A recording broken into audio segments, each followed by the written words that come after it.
The freedom bell ring got me flying like a free, flying like an eagle. Let's go! Free! Let's go! I told you this, nigga. In business, the goal is for you to become independent and be the boss, take the responsibility, and also get the profit. I ain't got no motherfucking boss. SP motherfucking I. God will multiply your blessings. You are a great person, a great grandson, a great son, and a great friend. God will, multiply your blessings. He has extra money, so he's, oh, sure, here, yeah, let me loan you this, let me give you this, because I've got more than I need. You know, and my daughters, you know what they're being taught to be? Wives and mothers. Oh, you want to be ignorant. No, college is what makes you stupid.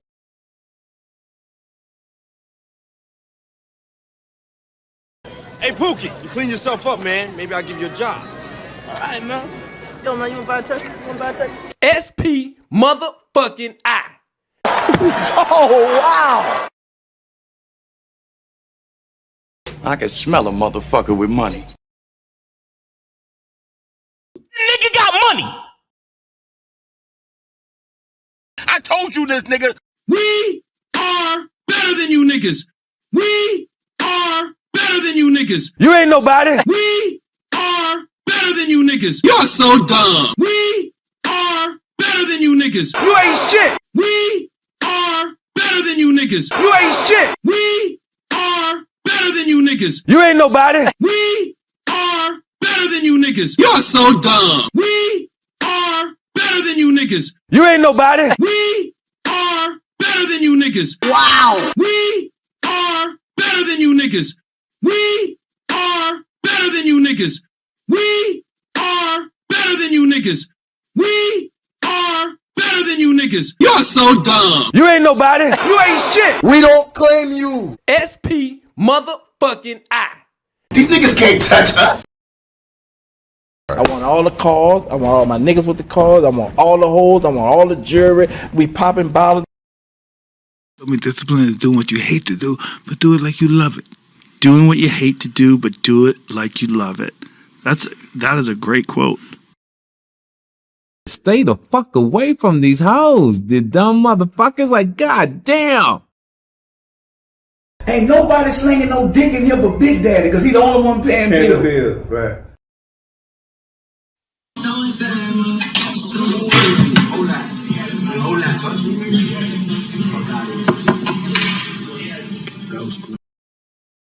What the fuck you know about what I need on my mind, motherfucker?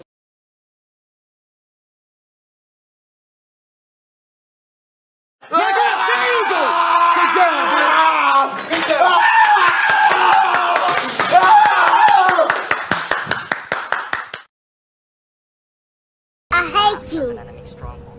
I hate you too, little nigga.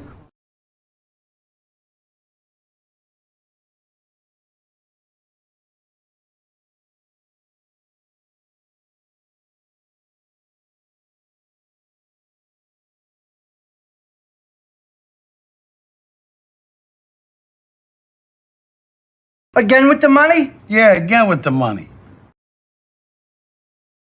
A Lord Hybrid is in the building. God will multiply your blessings. You are a great person, a great grandson, a great son, and a great friend. God will, multiply your blessings.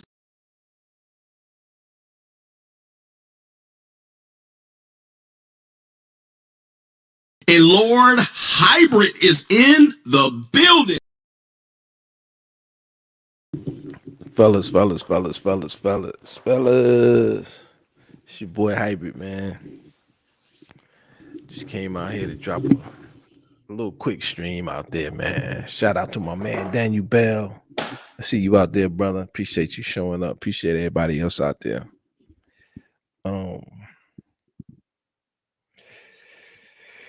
Let me see where I want to start with this here thing, what I got going on today. You know what I'm saying? Anyway, it's a beautiful day. You know what I mean? It's a lot going on. it's a lot of stuff that I see, and it's a lot of moves or positioning that I'm doing that I want to share out here just to stimulate some thought. Maybe it could benefit you, but anyway, I want to start. Where am I going to start? I'm going to start with the stupid hours. So the name of this stream is Institutional Divestment, Constitutional and Godly Wealth, and Stupid Hours. And we want to start with the stupid hours because they're really trying to stupefy us and have our minds on things. It's like one thing after another thing to keep many people looking at. And the latest thing is, did he beat up Cassie 8 years ago in the hotel? Did he beat up Cassie? And everybody's coming, I hate Diddy. Diddy's a bitch ass nigga. And that's what everybody's thinking about now and talking about. Did he beat up Cassie? You a bitch ass nigga. And I don't know. The fact that Diddy beat up Cassie, is not really that important to me.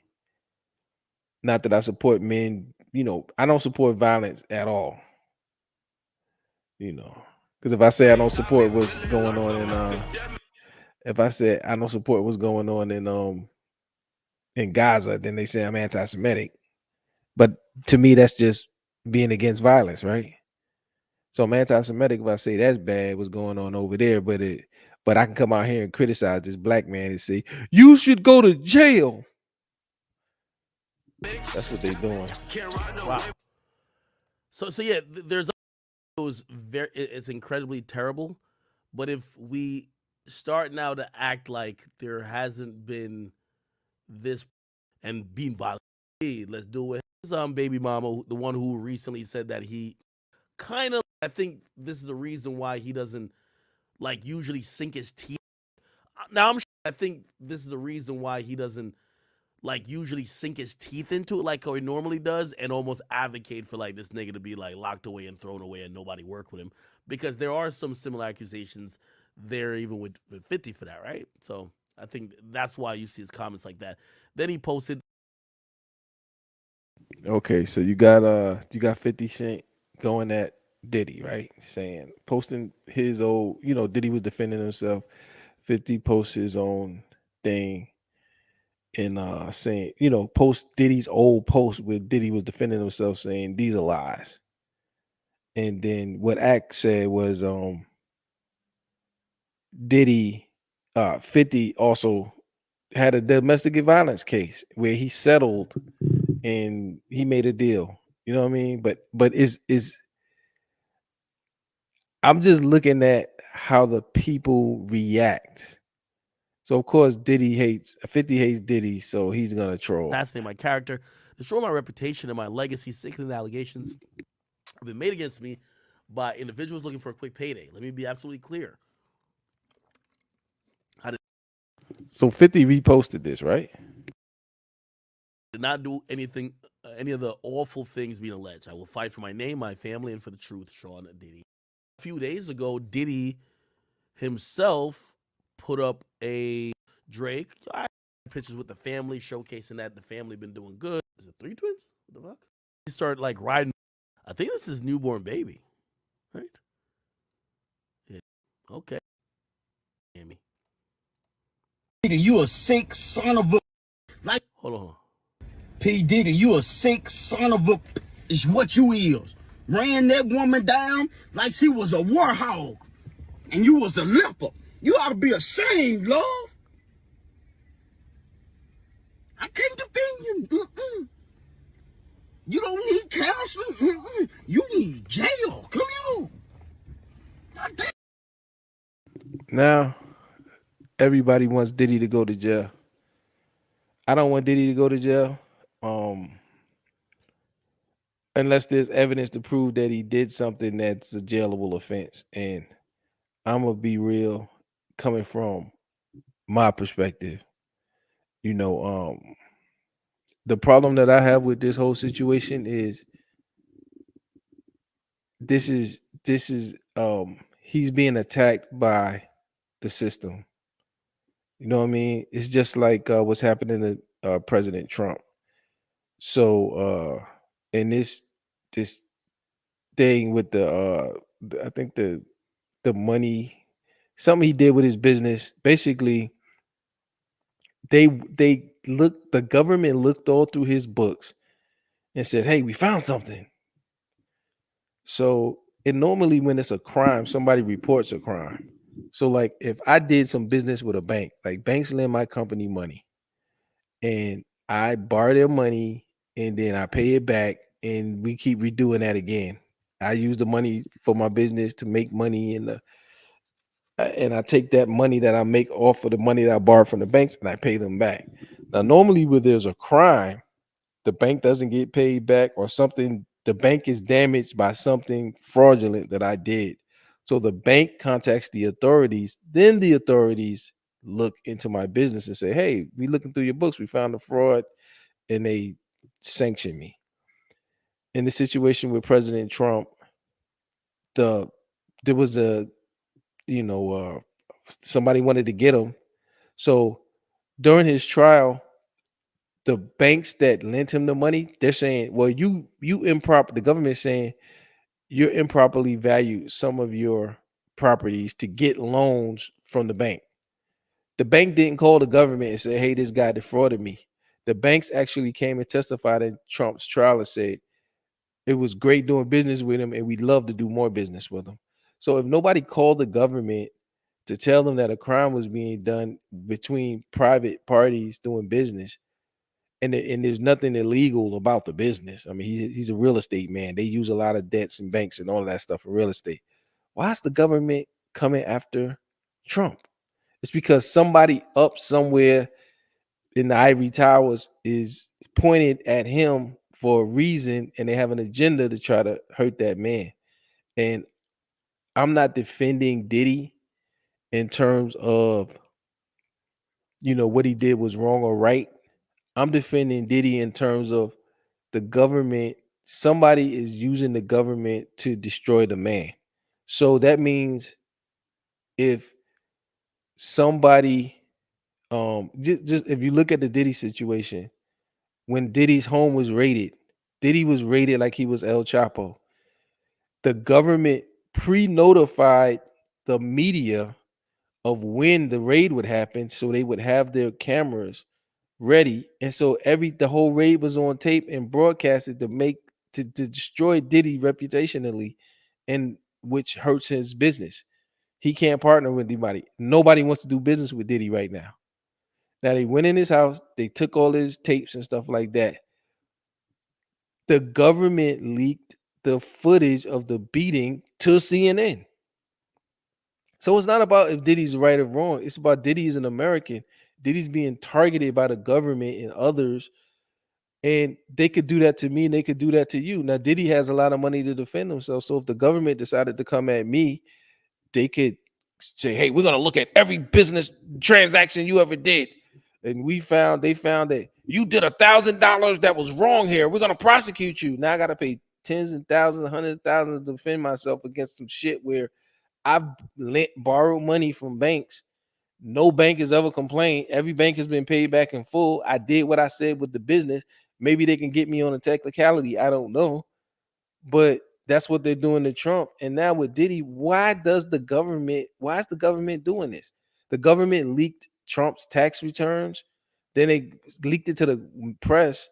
This is years while he was still president. Say he's not as rich as he says he is. He says he's worth $4 billion. He's only worth $2 billion. Why is the government leaking? When you file your taxes with the IRS is supposed to keep your shit confidential and they're not supposed to leak it. But if they have a problem with you, they can destroy you. That's what I have the problem with Diddy. The government is doing this to destroy him. They shouldn't, if the cops come and raid your house, let's say even if you did a crime, that's supposed to be confidential and protected and stuff. So now we're seeing that American institutions are being corrupted. And that's the point where we're talking about institutional divestment on my part. But they don't have the right to do this to Diddy. And then societally wise, this is how they take our rights and our privacy. Look, now everybody says Diddy ought to go to jail. Diddy ought to go to jail. If you 45 and up or 40 and up, if you 40, how old you? That means you was born in like 80, 84. Yeah. So like if you was born like in the 70s, like if you experienced the 70s or earlier or the early 80s, men beat their women. Some men. I'm not saying all men beat their women, but that's something that happened regularly. My dad beat my mom. Then my dad beat his current wife. You know, he told me this. I don't remember seeing it, but he told me this. And others told me about him beating my mom. And he told me he have his wife that he's been with for 40 years. And it's just like they took away our rights to discipline our children. Now, if you spank your kid can call the government on you. But I got spanked, I got beat. Sometimes it was wrong, but I got disciplined.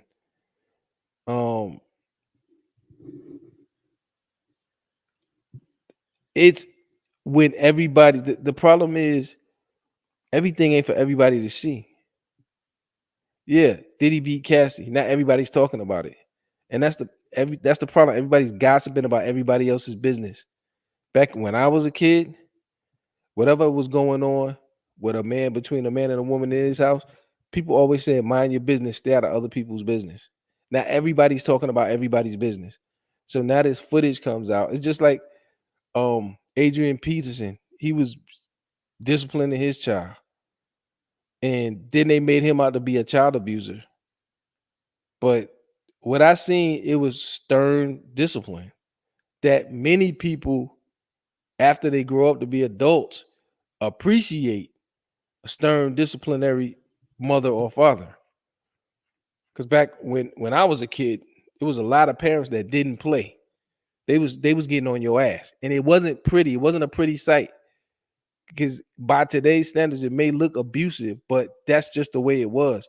And when there was stern discipline of children, society was much safer and better. Because it's better to get a good butt cutting from your mom than to go to jail because you're undisciplined, and then the system have to discipline you. And you have to spend 5 years in prison because you didn't get disciplined.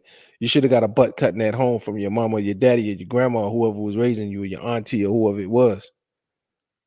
But now they start showing this stuff, then everybody's gossiping about it, and then what everybody's gossiping about becomes the conversation, and then it's used to take away our privacy and our rights and our power and authority in our own homes. Like I said, I'm not advocating beating women. I'm saying whatever's going on with Diddy and Cassie ain't my business. Now, if Diddy was like she was ended up in the hospital or it was something extreme, in those situations, even in the past, people would step in. But if you slapped your wife, hey, that was y'all's business. That was y'all business. You paying for that wife. You housing her. You feeding her. And just hearing all of these dudes talking, it's just like, man, it kind of pissed me off. Because who is this nigga? I don't know. Sick son of a is what you is. Ran that woman down like. Hold on. P. Diddy, you a sick son of a is what you is. Ran that woman down like she was a warhog. And you was a leper. You ought to. Nigga, you gossiping. You a gossiper. You're gossiping about another man's business. And everybody else out here blabbing about what P. Diddy did is a gossiping ass nigga. Like a woman gossiping about another man's business. That's the one thing I do like about Jay-Z. He don't get in other people's business. He don't be blabbing all the time. He worried about his goddamn business. I don't know who this brother is right here, and I don't know why he's all up in P. Diddy's business. P. Diddy, you a sick son of a is what you is. Ran that woman down like she was a warhog. And you was a leper. You ought to be ashamed, love. I can't defend you. Why you in that man business? And then with the modern thing, these people use other people's personal business to get attention and views and all the stuff for themselves, man. Niggas is bitches, man. I don't want to hear this nigga no more. Now here come Whack. Whack gotta say. And yesterday I told all the homies I was gonna stay out of everybody's business. You know what I'm saying? I lied. Did he? I just seen that video. You was a bitch ass nigga. And I hope I hope if whatever happens to you happens to you. I hope Big Freddie and Debo Eddie strap your ass down in a penitentiary Betty. And I hope don't nobody come help your motherfucking ass, nigga. That shit, listen, you's a bitch ass nigga, Diddy. Yeah, see, when I hear this kind of talk, I think about my pop. My pops is a decent dude. He's a good man. My pops worked 30-something years in his corporation and got his little pension. My dad paid all the bills. My dad borrowed against his 401k to send me to college. And also my dad beat my mom. And my mom was doing a lot of bullshit that would provoke him to do that. My dad's not a bitch ass nigga. My dad's not a bad person. You see what I'm saying? And who gives you the right to judge another man? You not God, nigga, and you ain't a judge either. And it's like they hop on, we as black men, we be the first one to hop on another black man and tear him down when he going through some bullshit. We all do it. And I ain't saying I'm above it, but I'm just saying nobody see the big picture where they're being manipulated by higher powers. They're being manipulated by the government. For some reason, someone has targeted P. Diddy. And as you can see, soon as he sued the billionaires with that liquor, the government been on his ass. Well, which I think was a stupid lawsuit. I mean, hey, if it ain't working out, it ain't working out. You know, the lawsuit was totally stupid. I disagree. I would never do that to my partners. If it ain't working out, I'm gonna sit down to the table with them and try to work out a deal with them or try to voice my concerns directly to my partners. I'm never gonna try to, unless they legally did something to violate our agreement or contract or whatever. But I'm not gonna get jealous because they gave the white dude $1 billion for the Casamigos and my DeLeon ain't selling. When I've been in business with these people for 20-something years and we done had a lucrative partnership. You know, I'm not gonna smack them in the face like that. And even if our partnership has to come to an end, then I'm gonna just behind closed doors, shake hands, like appreciate the business and go on to my next venture. So what he did was stupid, but he pissed off some rich people. And it seemed like ever since he sued those people, the government been up his ass. They leaking shit on him, they raiding his house, they putting it on the media. They've been making his life a living damn hell. Now, here come these little minion Negroes coming to stomp on his grave and piss on his grave, and when he's down, judge him, even not knowing and realizing they're being manipulated by much higher powers than them. It ain't none of your business what's going on with Diddy. You're not the judge, the jury, or the executioner. And why do you want something so bad on this black man? And I guarantee you they're whack 100. I guarantee you about 40 something. I guarantee your daddy done beat a woman. Your uncle done beat a woman. And that's probably somebody that you love. You act like he goddamn raped a baby or something. It's something I can understand certain shit that's forgivable. Smacking a bitch is bad, but it ain't unforgivable, and it doesn't make you a terrible person, and you should be going to jail and getting raped by Big Freddie.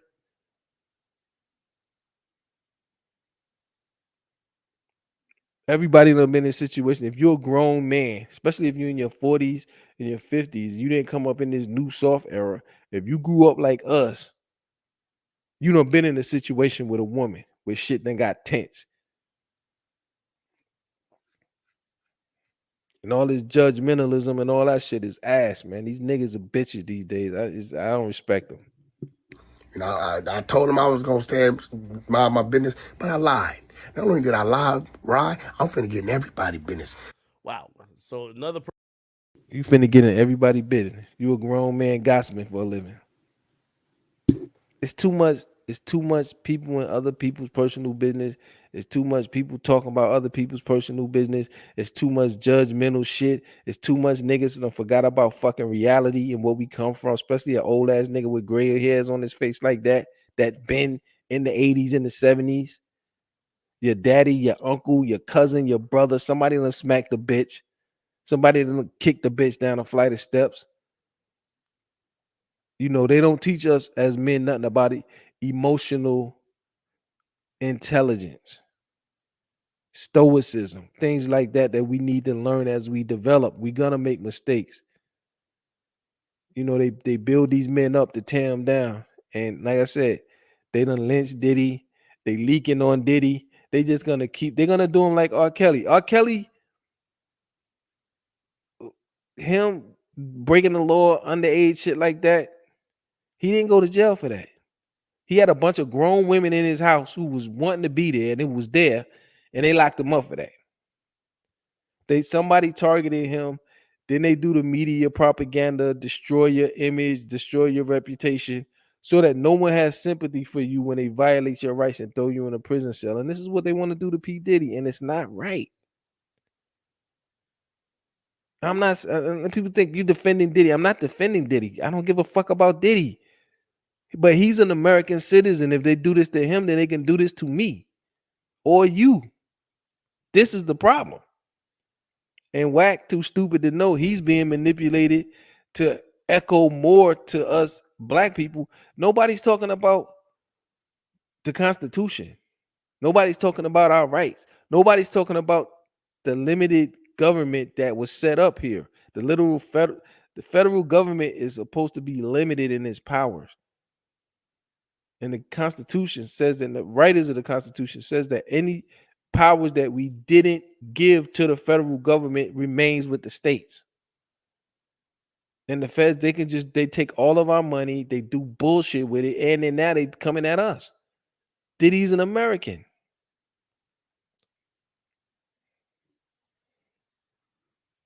I feel when I see I haven't done all this crazy shit that Diddy done in his life, but I still see when they violate his rights, then my rights can be violated.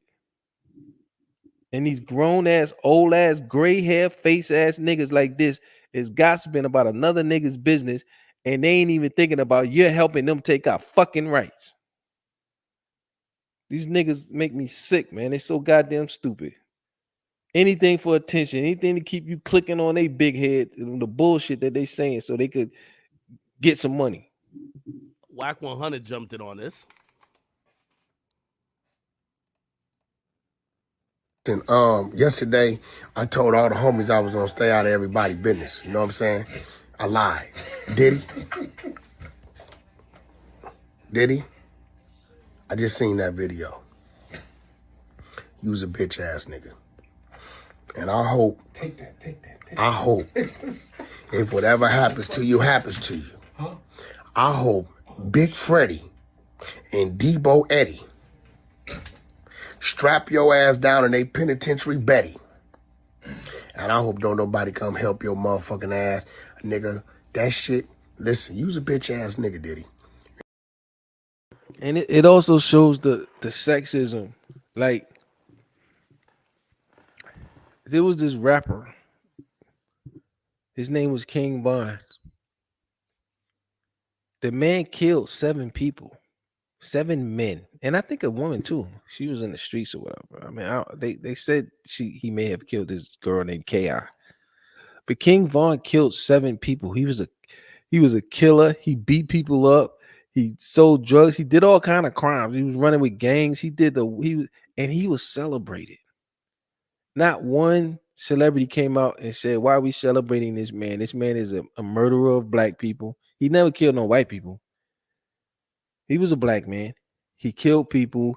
He beat up people. He spent lots of time in prison, and then he came out and started rapping about the people he killed and he beat up and stuff like that.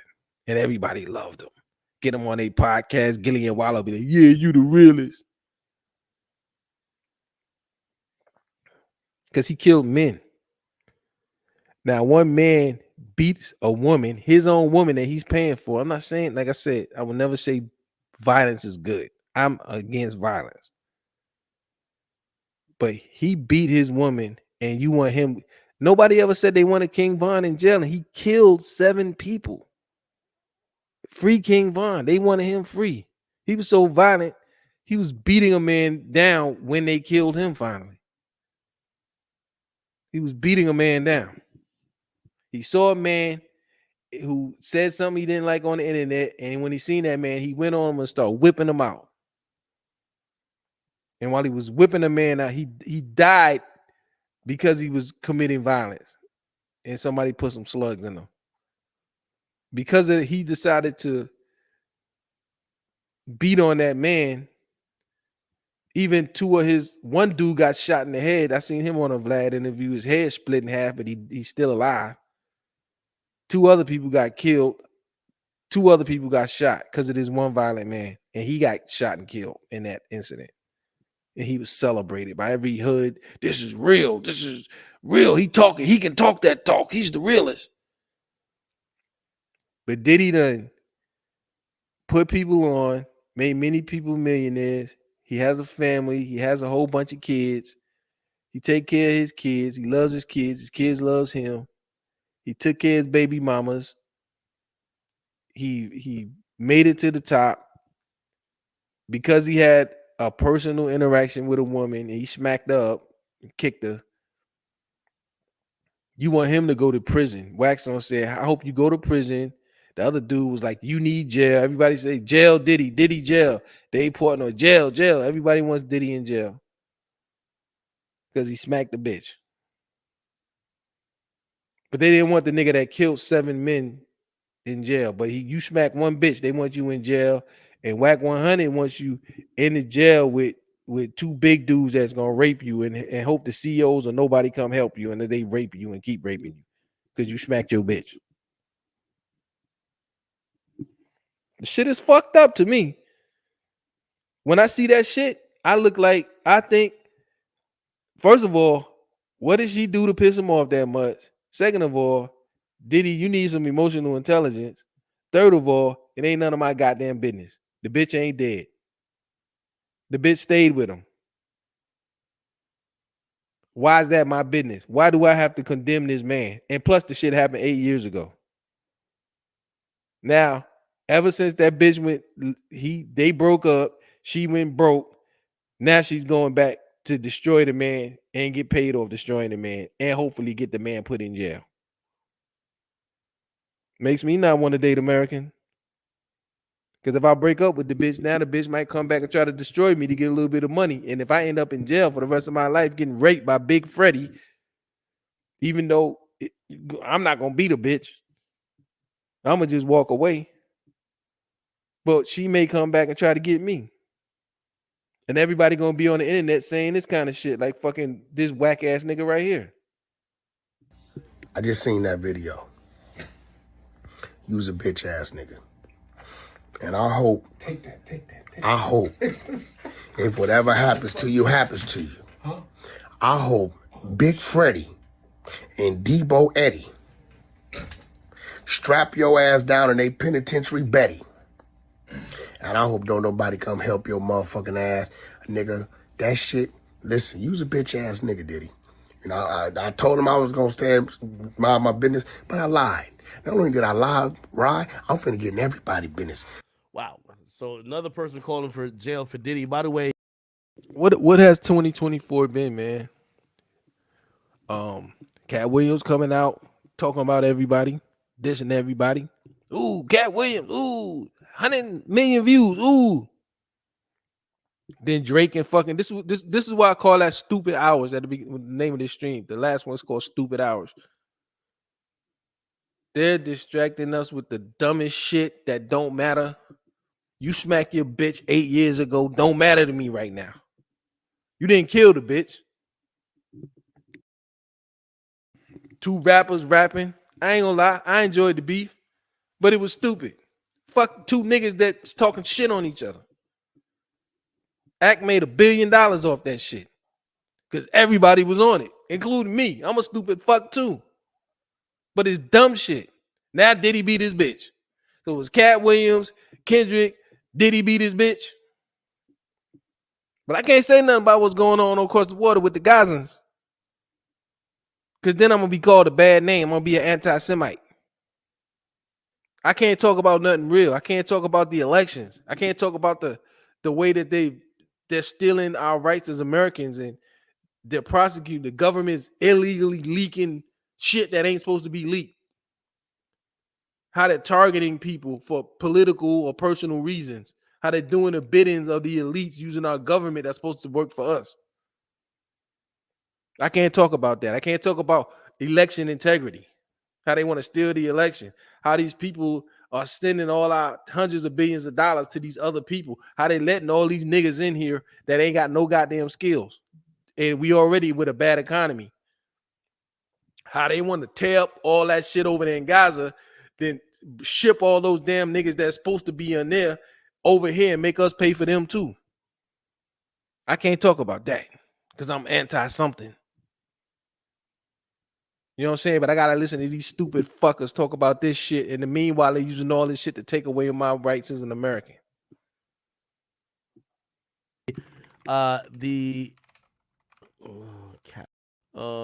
Which shouldn't be inevitable. Protect those people aren't men. As men, violence against women should be inevitable. I don't want to hear this. This Cassie's husband.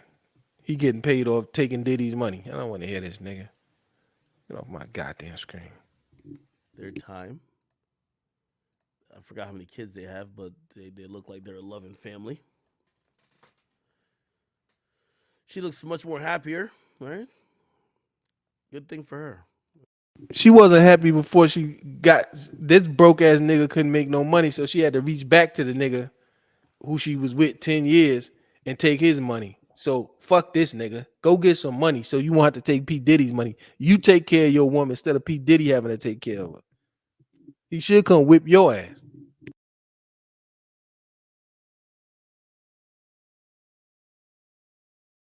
Now here come another dumb nigga. He gonna speak on somebody else's business that ain't got shit to do with him. Bobby Shmurda even, I had some words. And this is what he said. Enough is enough, guys. You gotta stop beating the bitches, bro. Y'all ODing, bro. Y'all niggas is ODing, bro. Bro, y'all niggas is celebrities, bro. Let me tell you why I come from, bro. Y'all niggas is celebrities, first of all, bro. In the hood, a bitch can make us hit up. No bitch can't make a nigga go crazy, bro. Y'all got bitches, pussy make y'all niggas go crazy, bro. Fuck is wrong with y'all niggas, bro? Punch on y'all niggas, y'all fucking head, bro. Y'all got bitches make y'all niggas go crazy, bro. Y'all crazy, bro. Why? I'm sorry for calling her girl. Why in the hell would you put your hands on a female, bro? Especially when you a multi-millionaire. Fuck even if you a multi-millionaire. Point blank, period. No female should make you go crazy, bro. Why do this nigga's opinion matter about Diddy's personal issue? This is a dumbass nigga that got himself, he was at the prime of his career and he want to look cool with guns and got himself locked up for I don't know how many goddamn years, maybe 6 years or some shit over some dumb shit, fucked up millions of dollars. And he never came back being the same. But everybody said, hey, he didn't snitch. We love him. He's cool. He went to jail and he stayed in there as long as possible. He didn't tell on nobody. He was a member of a gang. And we supposed to respect this nigga like he got integrity. He's a fucking idiot. He's a dummy. Okay? And he got targeted by the fucking government, just like Diddy's being targeted. He fell victim to the same shit. So they was on his ass because he was associated with a gang, which they ran in there and he had guns and they threw him in jail. And everybody says, Bobby's the realest. Bobby Shmurda didn't fucking rat. And now he got the right to have an opinion and he's influencing people. And now they shining, he's bad. He's bad. Now he was out here shooting people and killing people and being part of a gang that was terrorizing neighborhoods and he celebrated. Did he smack this bitch and everybody want him in jail? He's the worst piece of shit ever. And he smacked this bitch 8 years ago. It's these gossiping ass niggas. Why is you talking about this man business? I've been in jail 6 years. I had girls going crazy over me. I still got my ex chasing me for fucking 2015. Bitch got twins on tape. Shit, get your ass out of here. You understand what I'm saying, bro? Y'all cannot make this shit. Still calling. As soon, see, but these bitch ass niggas, they'll never get on the internet and say, won't these women start false accusating these niggas? Did he smack the bitch? You got a man named Trevor who was an MLB player. A woman targeted him from the internet, cost him his career based on lies, and no man will come out and defend men or ever call out women on the bullshit they do. I don't think men should hit women. I don't think Diddy should have hit Cassie. I can say that much, but I'm not judging Diddy because I'm not the judge and I'm not God. I'm just me. And that's his business. That's in his household. If she getting her ass whipped like that and she choose to stay there, that's her business. That's there. It's a lot of people with volatile relationships. Why the fuck I gotta have an opinion about their relationship?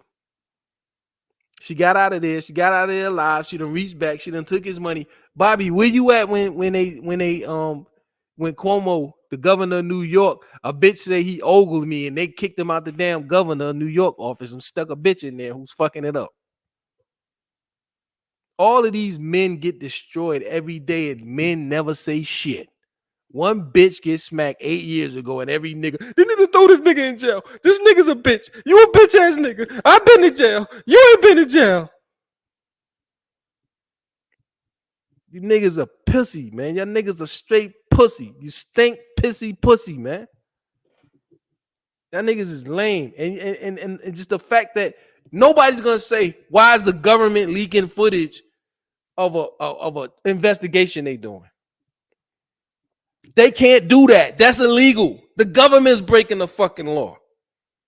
And it's always to our detriment as men.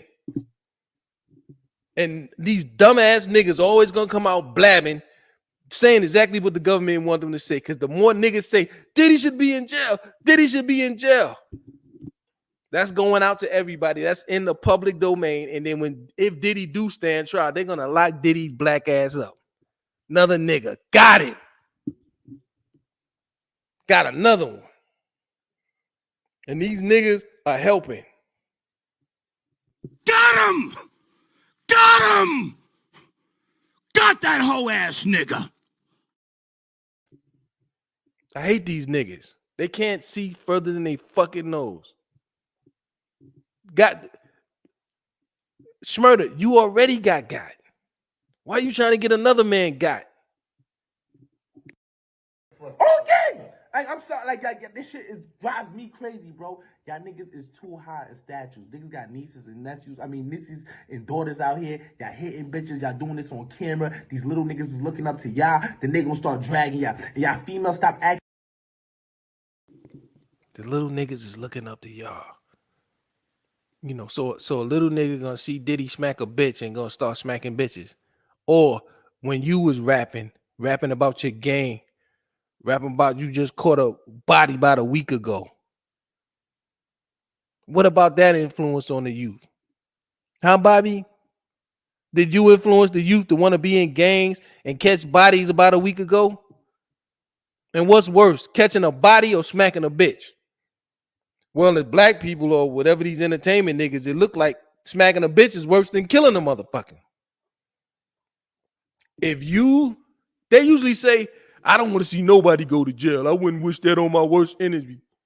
This is what rapping ass, black ass niggas usually say. But so a nigga smack a bitch, he need to go to jail, and I hope he gets raped repeatedly, and the COs don't save him, and none of the inmates save him, and he catch AIDS and syphilis and all that shit up the ass, and his ass right out, and he die in the cell, and they still don't bury. No mercy on a nigga that smack a bitch, but a nigga that's out here killing people, selling dope to destroying families, you praise that. And now Diddy's influencing the youth. Diddy didn't make a smack a bitch record and promote it and sell it. That was a private incident that happened to get caught on surveillance. You making records about catching a body a week ago. Schmurder. Your name got murder in it. It's Schmurder actually mean murder. Shh, I killed a nigga. I did a murder. Shh, don't tell nobody. I don't want to go to jail so I can kill more niggas. These niggas for money, cause when y'all ask these niggas for money, they feel entitled. You understand?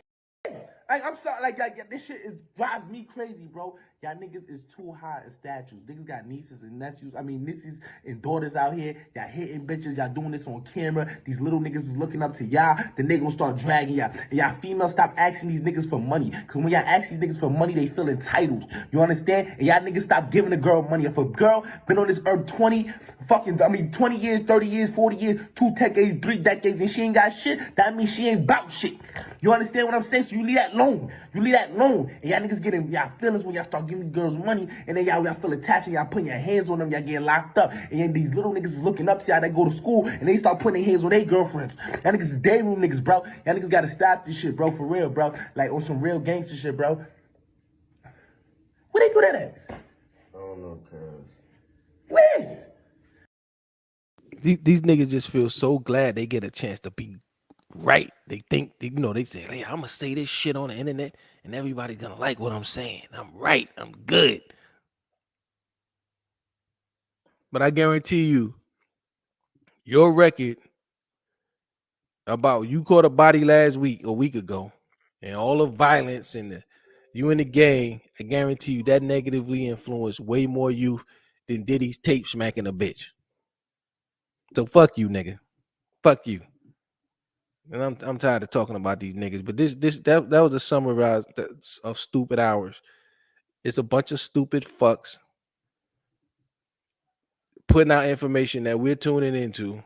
And like I said, I'm not above it. I do it too. But I just make sure that I balance my shit out with some good, smart information and some good stuff that's gonna help me be more prepared.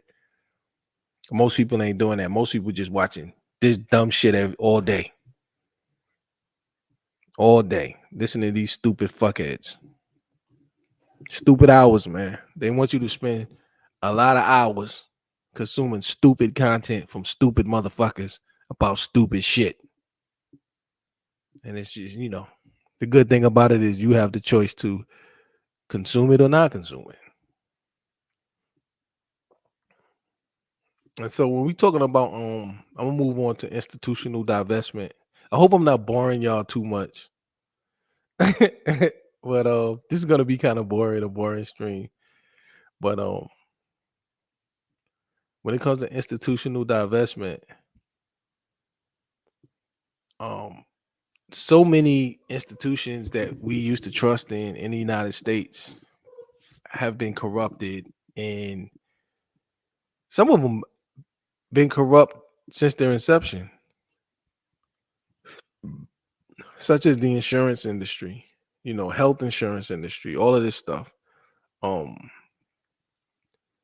don't have health insurance. That's part of my institutional divestment. And I have the minimal insurance that I need, and I don't have life insurance. I don't have health insurance.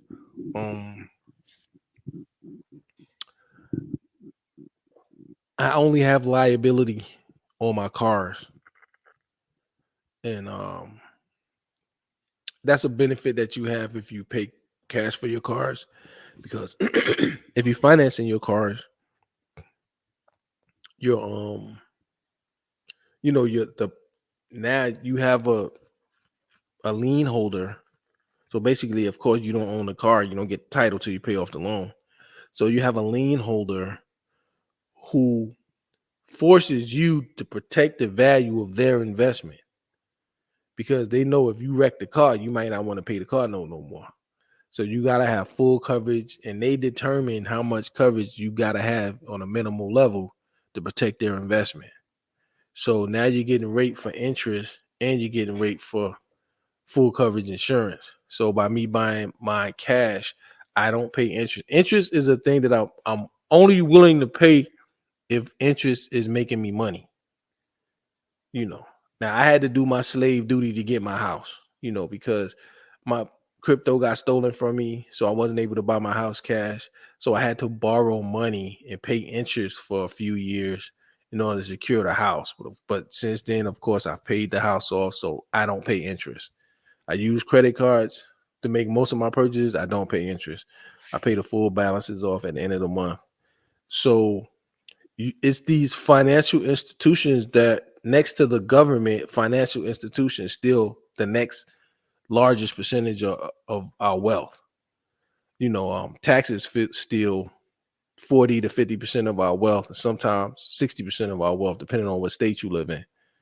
And interest steals our wealth. Credit cards, car notes, mortgages, all forms of personal loans, things like that. You pay interest, you get your wealth taken away from you. So for me, institutional divestment is the avoidance of interest, which is called usury in the Bible. And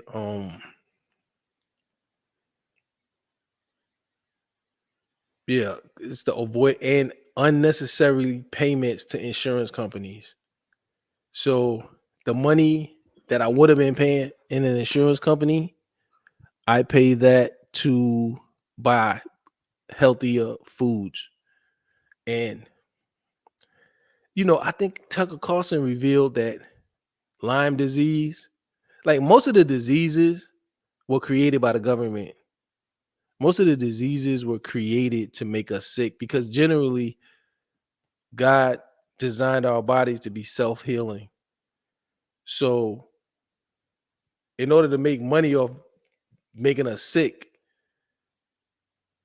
it's two layers to that. The insurance companies make billions off us being sick, and the hospital, the medical system, makes billions of dollars off us being sick. So and then also, of course, the pharmaceutical companies make money off us being sick, and they keep making more drugs and more vaccines, and the more stuff they make, the more sick we get. So the medical institutions, the insurance, and the hospitals and stuff like that, and the pharmaceutical company, they're all complicit in profiting off our sickness. So you always got to look at where are the incentives? Are the incentives in us being healthy, or are the incentives in us being sick? So the people who profit off you being sick, you can't really trust them. So I try to avoid doctors and hospitals and health insurance companies. And because I've cut really insurance companies are banks, because I cut them out of my life to the max possible. Just like with my house, I was telling a friend of mine,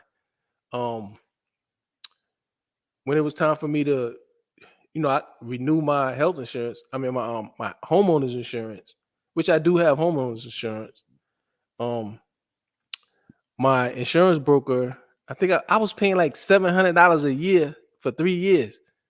Then I got a letter saying, "Oh, well, the company's leaving your state, and we gonna give you a new policy, and your new policy is gonna be $1,400." So you're doubling my insurance? Yeah. Let me see the policy. And they got all this add-on bullshit and outside structure shit and all this extra bullshit they throwing on, and you could just snatch that shit out of there. And so I was able to get it down to 1,000, but I was like, still, that's too much of an increase. And then I look at my deductible. I got I think I had like a $500, $1,000 deductible or something. I was like, no, let's raise that shit up. I kept raising it till that shit got down. I think I got it like down to $900 a year. I raised my deductible to 10,000. I'll always have 10,000 laying around. So if I only got to pay the first 10,000, I can handle that. You know what I mean? So that reduced my premiums significantly. You know, just going in there because they try to throw a whole bunch of crap on you, and then they ain't gonna want to pay no way when it's time to pay. This is how they just steal your wealth, and they trick you into believing you need all this shit. I ain't had health insurance in over 10 years, and I ain't had no problem. But actually, when I quit my job, Obamacare came out. So I got on Obamacare, which was free. And then when that ran out and it wasn't free no more, then I just dropped it. I'm not paying these niggas. I'm not giving them my wealth so they can do nothing for me. So I can go get checkups. And then when you don't have health insurance and you go tell them you're paying on your own, they charge you less. They only charge you more if you have insurance. And then when you have insurance, they determine, well, okay, you got this, you getting this treatment. Well, I heard that treatment is the best treatment. Well, we only pay for this. So you paying them lots of money to give you lesser treatment. Well, you could just pay less money for the best treatment, and you decide, not an insurance company, decide what treatment is best for you. The shit is ridiculous. So I'm divesting from many institutions that we have been told to trust, because most of the institutions, I wish I could totally divest from the federal government. Like it'd be like, okay, we don't give you any benefits, but we don't take any of your money. Deal. You know what I'm saying? Just give me everything back that I put in Social Security. The taxes for the roads and shit, hey, by all means. But the rest of the shit y'all got going on with sending all this money over here and fighting for these people and doing all this crazy shit y'all doing, if I could just not have to pay for that and just not get no benefit from that, I'll take that deal. I'll take that fucking deal. So institutional divestment, part of my institutional divestment is divesting from the medical system. And I'm gonna show y'all one of the ways that I think y'all might want to think about that that's helping me divest from the medical system. Yeah, so I come to this website right here. And like I said, this is the first medical kit. I got this one. So this one has, a lot of extremely valuable, like these were picked out by the best doctor that I found on the internet. This is the doctor that helped me get through COVID, Dr. Peter McCullough. And it has a prescription for amoxicillin, azithromycin, doxycycline. Now, this is what I would have to go, like if I caught chlamydia or urinary infection or whatever, I would go get this. And I had a bad experience going to get this, but I have wanted to go get this quite a few times when I was being a thot when I was living in a condo. Now, y'all remember when I was living in the penthouse? I was banging all kind of seeking arrangement bitches, and I was catching chlamydia because you know how polluted those hoes are. And so I would go to this one little clinic, and it was always this lady. She was like the doctor or the practitioner or whatever in there. And so I would go in there, and I went in there several times with, and we would sit in a room, and she, they're gonna take your blood pressure, and she's gonna ask you, it's a private clinic, it's not like a public cheap broke people clinic. This is, you pay the money and you get the prescription and you get diagnosed. So I would go in there and talk to this lady and be like, yeah, I had sex with this chick, and yeah, this chick gave me head, and I'm like, damn, all these bitches got chlamydia. She was like, yeah, a lot of people got chlamydia. And she would ask me, what's your symptoms? I would sit in there and talk to her, and she said, okay, go in, here's this little plastic thing, go in there in the bathroom around the corner, piss in the cup, we'll send it off to the lab, we'll tell you what you got in a few days, and you can log in, you know what you got. So I did that quite a few times. And then I went in there one time. It was a man in there. He was the doctor practitioner, a white man.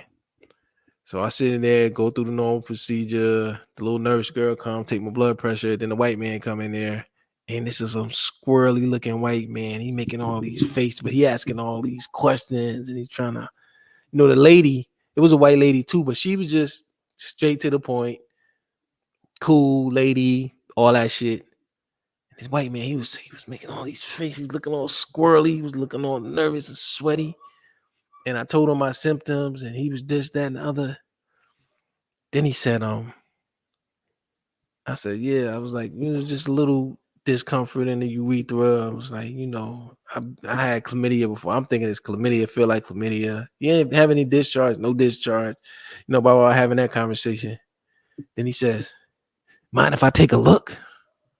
I looked at this motherfucker. I'm like, mind if you take a look? I've been in here with the lady, I don't know how many times. She never asked me to take a look. Now here you want to take a look. Mind if I take a look? I said, yes, sir, I do mind. Could you just give me my prescription so I can get the fuck out of here? You know what I mean? And what he prescribed me was doxycycline. So, and then they just give you 14 pills. You take them 2 a day for 7 days, and then you cure it. Now I got 60 of these joints. You know what I mean? So it's the same 100 milligram. So if I was to catch something, like if I catch chlamydia or whatever, I already got this shit. Azithromycin does it too. Having these like during the COVID, they found out, they were trying to push the jab so hard, but they find out hydroxychloroquine. Trump was like, it's real promising with hydroxychloroquine. Now, all of the media was like, oh, Trump's wrong. He's lying. That's wrong. The vaccine is what you need. Then ivermectin came out in studies. And everywhere else outside the United States, around the world, really outside of the West, they were just giving out ivermectin to everybody. But in America, ivermectin is a horse medication. This is dewormer. This shit is bad. And they started blocking it. So I went and got some ivermectin to have on deck.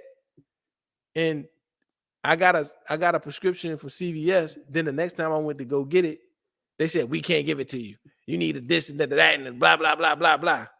And so they started, like CVS and them started blocking, and Walgreens and all of them. So you had to go to these online doctors. So having these medications is a way to insulate yourself.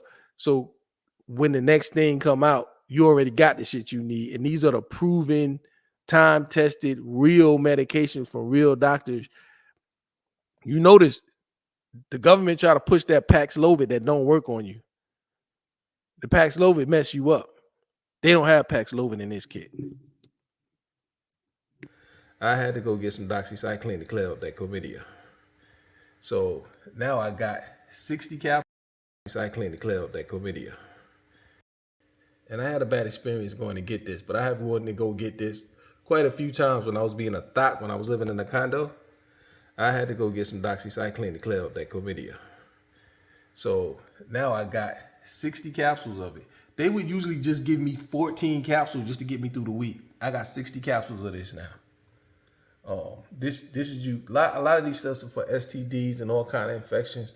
It's good to have this medical kit, and these are real prescription medications. So when you purchase this kit costs me $2.99, and I have it now, and it has all of those medications in it. Some of the best medications that you would need in many situations. So you don't have to, this helped insulate me away from the medical system, the way I already have the prescriptions on deck. And when something happens, I could just go to my medical kit that I already got prescribed my medications for. And also, so I bought this kit, and I got this kit this week, and it's a godsend. And I went back on the website and I bought this. They talking about the bird flu because they manipulate more viruses. Election time, they want more chaos and confusion so they could do their political thing, and so this one comes with some of the best medications for different types of like this ivermectin. They blocked this during COVID because it worked. They blocked it. I was able to get it anyway. This one too, they said Trump was wrong for prescribing, telling people to try hydroxychloroquine, but it turns out it was right. More azithromycin, budesonide, and it tells you everything in these prescriptions. I think this is vital to have a nebulizer just in case you get a respiratory infection. You have a way to ingest, like you can inhale medicine that goes into your lungs and cures you, and they have everything you need. They got the Tamiflu and everything. So I went and bought this actual contagion emergency kit yesterday. So that should be there soon. And I bought a travel emergency kit because this kit has a lot of prescriptions. I travel a lot. If you travel a lot, especially going to Africa, you're going to South America, Central America, tropical places, they may have different viruses. You could get infected with something. So they got stuff for stomach viruses, and it comes with full prescriptions of everything you need, so you could take these with you. And I think something like this probably could save your life in certain situations where you might be somewhere where it might take too long to get to a doctor, your stomach's messed up or whatever. You just got to educate yourself about your systems, try to figure out what you got, and then take something to help with it. So I think this is another way to insulate yourself from the corrupt medical system that we are in, especially in the United States, and kind of get a little bit of your own ability to have the necessities and good drugs from bad drugs. You notice it ain't no what's that drug that the government's trying to get you to take? I think it was Paxlovid and stuff. There's no Paxlovid on these. Dude would never he would never, this guy, that's not him. This is my man right here. This is my man. I love this dude. There's still good doctors in America, and this dude told the truth during COVID. I love this man right here. This is why I came to this site. But there's other sites that got other medical kits that are similar as well. But because he was such a real dude during COVID, I wanted to support his business. And these people are able to, once you pay, you fill out a form, and then they can actually review your form, get your information, and issue you a real prescription. So these are actual real doctor prescribed prescription medicines, and they're the best medicines prescribed by the best remaining doctors, non-corrupt doctors that we have in the United States of America.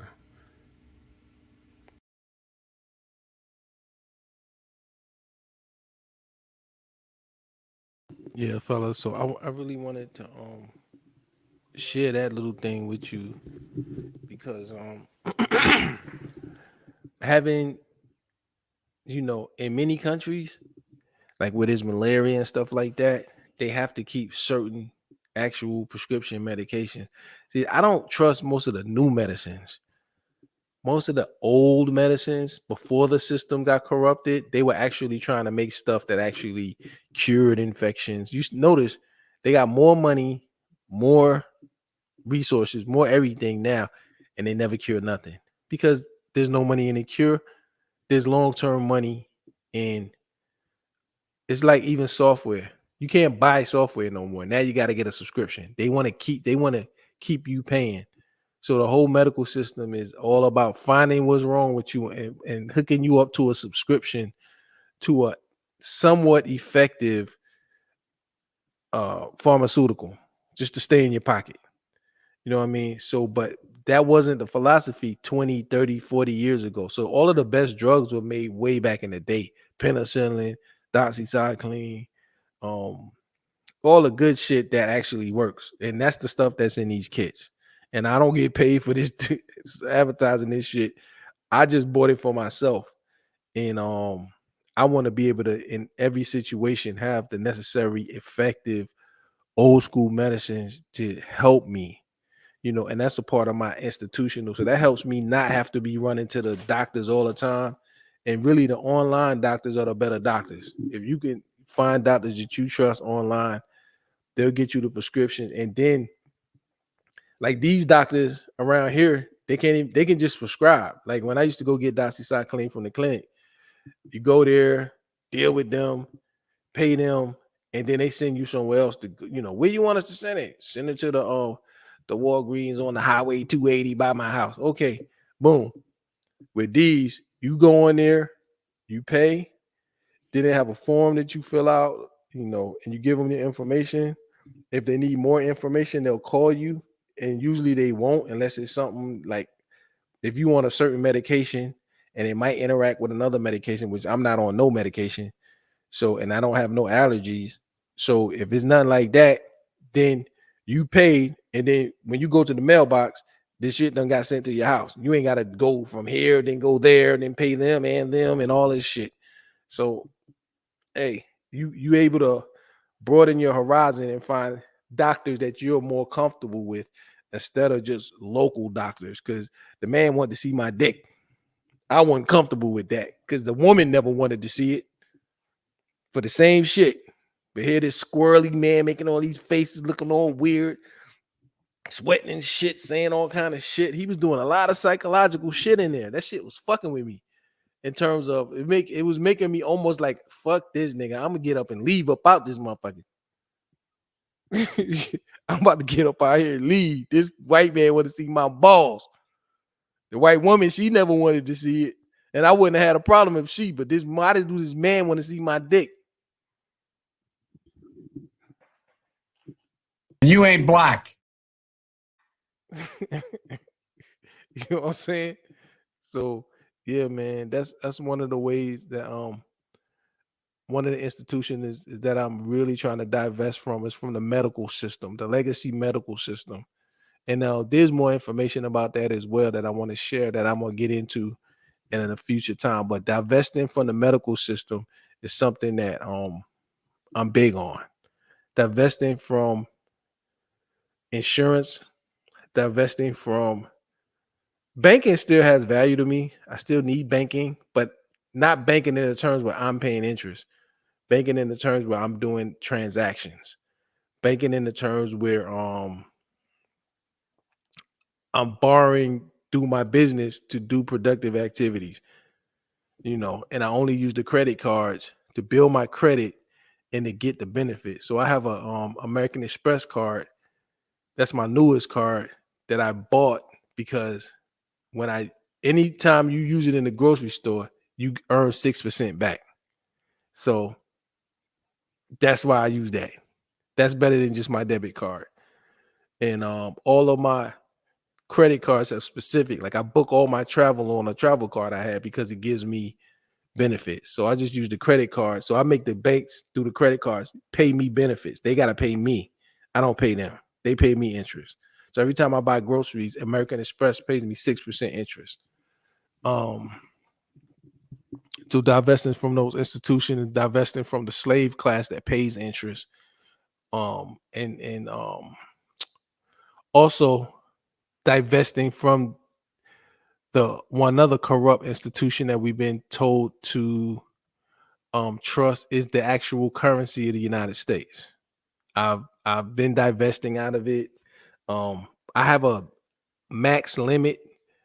Like I need transactional money, not really that much in my personal name, but I usually try to keep at max 50,000. So when my personal funds goes over 50,000, then I start removing that money from the banking system and converting that into. I really want to get that number down to 30,000, but I'm not quite that comfortable with 30,000. I need at least 50,000 in personal cash in the bank. But that's my base bank money.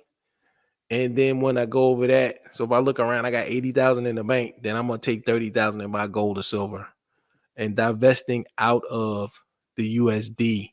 So I have to keep more money in my business because I have large expenditures. I just invested 80,000 of my own money into my business. I'm probably gonna have to invest another 80,000 next month.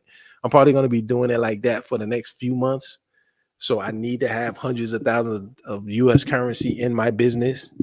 But that currency has a purpose. I have to pay people, I have to pay myself, I have to invest in my business and products and marketing and things like that. So I have to keep more USD. I'm divesting out of crypto because now the government and the banks are pretty much taking over crypto. So when they're in, I'm out, and I don't want to be in business, with them. So I'm waiting for a good crypto bump so I can sell the last of my crypto and then convert that into gold and silver. So let's talk more about that. I'm sorry I'm boring y'all to death.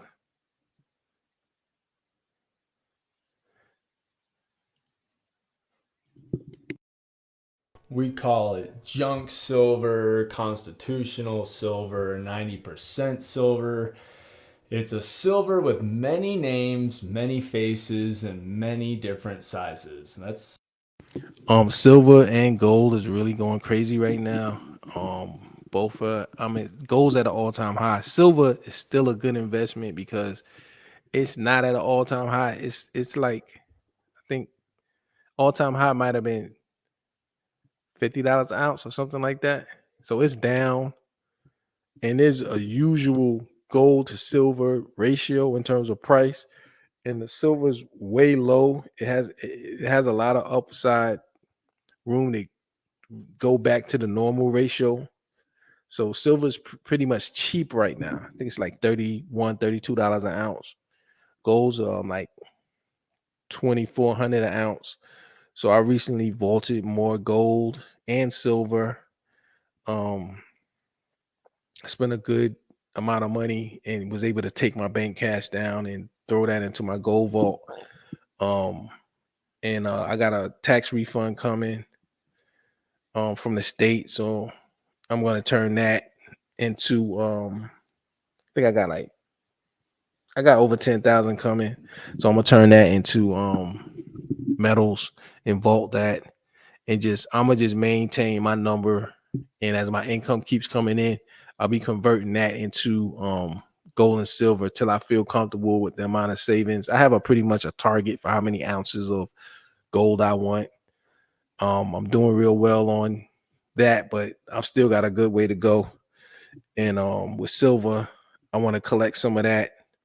And my favorite, I do have like gold eagles, silver eagles, 1 ounce eagles, and 1 ounce buffaloes, which is US minted official silver.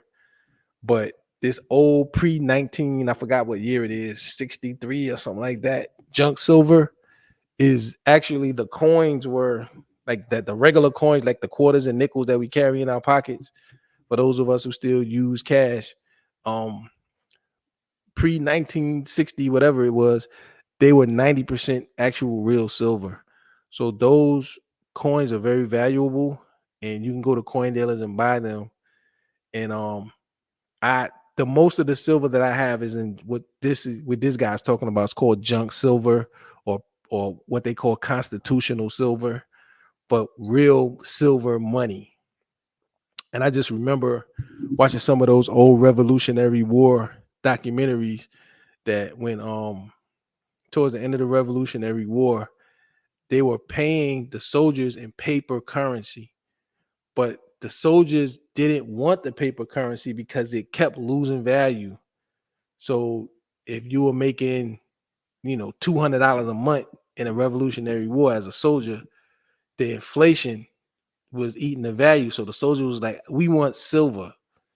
So that was back when the federal government was really weak. So they had to beg the states for money. The states had all the money, and the states would be like, we're not giving them no money.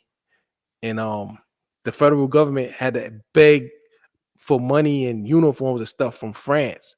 So France came over there and brought them a whole bunch of silver coins and uniforms and boots, because they was out there fighting in the snow barefooted, wrapping clothes around their feet. This is how bad off they was. We don't give enough respect to them dudes that fought to make us free, to make us a country. But this was really happening. It was trails of blood from their feet in the snow. These guys was suffered for us. So they are heroes. And France lent us some money, gave us some uniforms, and they gave us some silver coins. So once they started paying the soldiers back in silver coins, they were more ready to fight and stay and wasn't leaving. So this is constitutional money. You have money, you have currency, silver, gold, our government mints, gold eagles, gold buffaloes, and silver coins.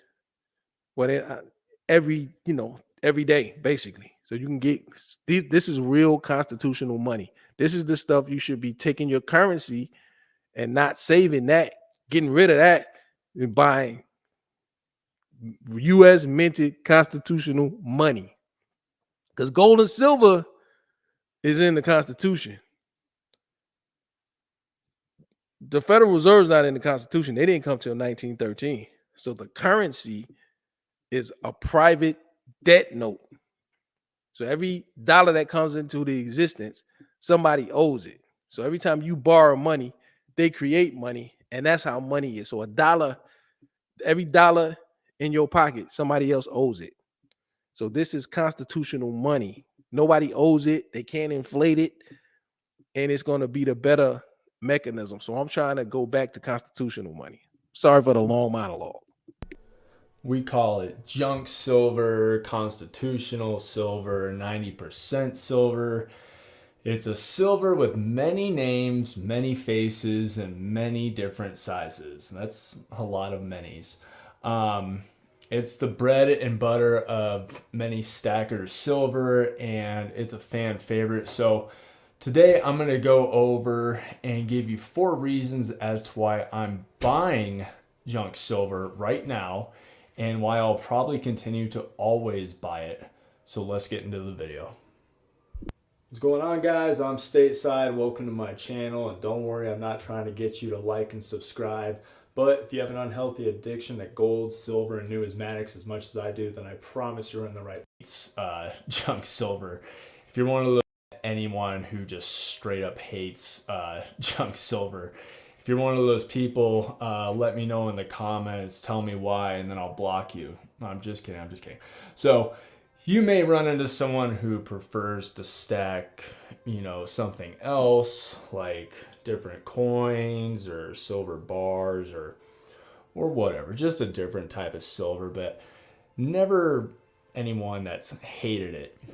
And for the video, I'll be unknowingly calling it either junk silver or constitutional silver. I know people absolutely hate it being called junk silver, but personally I kind of like it. I think it's funny because it's the complete opposite of junk.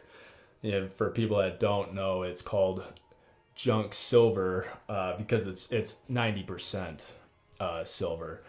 And a matter of fact, I love this silver so much that it actually takes up a majority of my own stack. And you guys know I have quite a bit of silver, and that's not a bragging point, but you guys have seen all of my silver bars I have. And 95% of my silver is junk silver also. People like junk silver because people in the doomsday scenario, it will be the best transaction. Let's say like Japan is experiencing extreme inflation right now to the point where it's almost hyperinflation, and they're having a hard time with their currency because everything we did with our currency to mess it up, they're doing it on steroids times 10. So now they're getting all of the problems that comes with that. And so the people who are really into constitutional silver and metals and who are prepping or planning, like how will we transact once they destroy this dollar, the best transactional currency for everyday buying bread, buying gas, buying whatever you need on a regular basis, food, vegetables, paying your jeweler, paying your sugar babies, whatever, the best currency will be junk silver. So because it's 90% silver, everybody knows it's real, everybody trusts it, and the date clearly tells you if it's junk silver or if it's that crappy copper crap that we got now.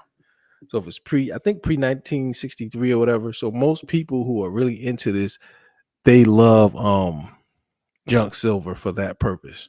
I have more junk silver than I do silver bars. So I said I had 4 reasons why I'll pretty much always buy this stuff right here. Some reasons you may have thought of, and other maybe not. So let me know why you buy constitutional silver in the comments. So my number one reason, my first reason, is I believe junk silver is going to completely set itself on a separate trajectory, just a different path from the spot price of silver. Constitutional silver, like you all know, most of you know, is not made anymore. 1964 was the last year they stopped doing 90%.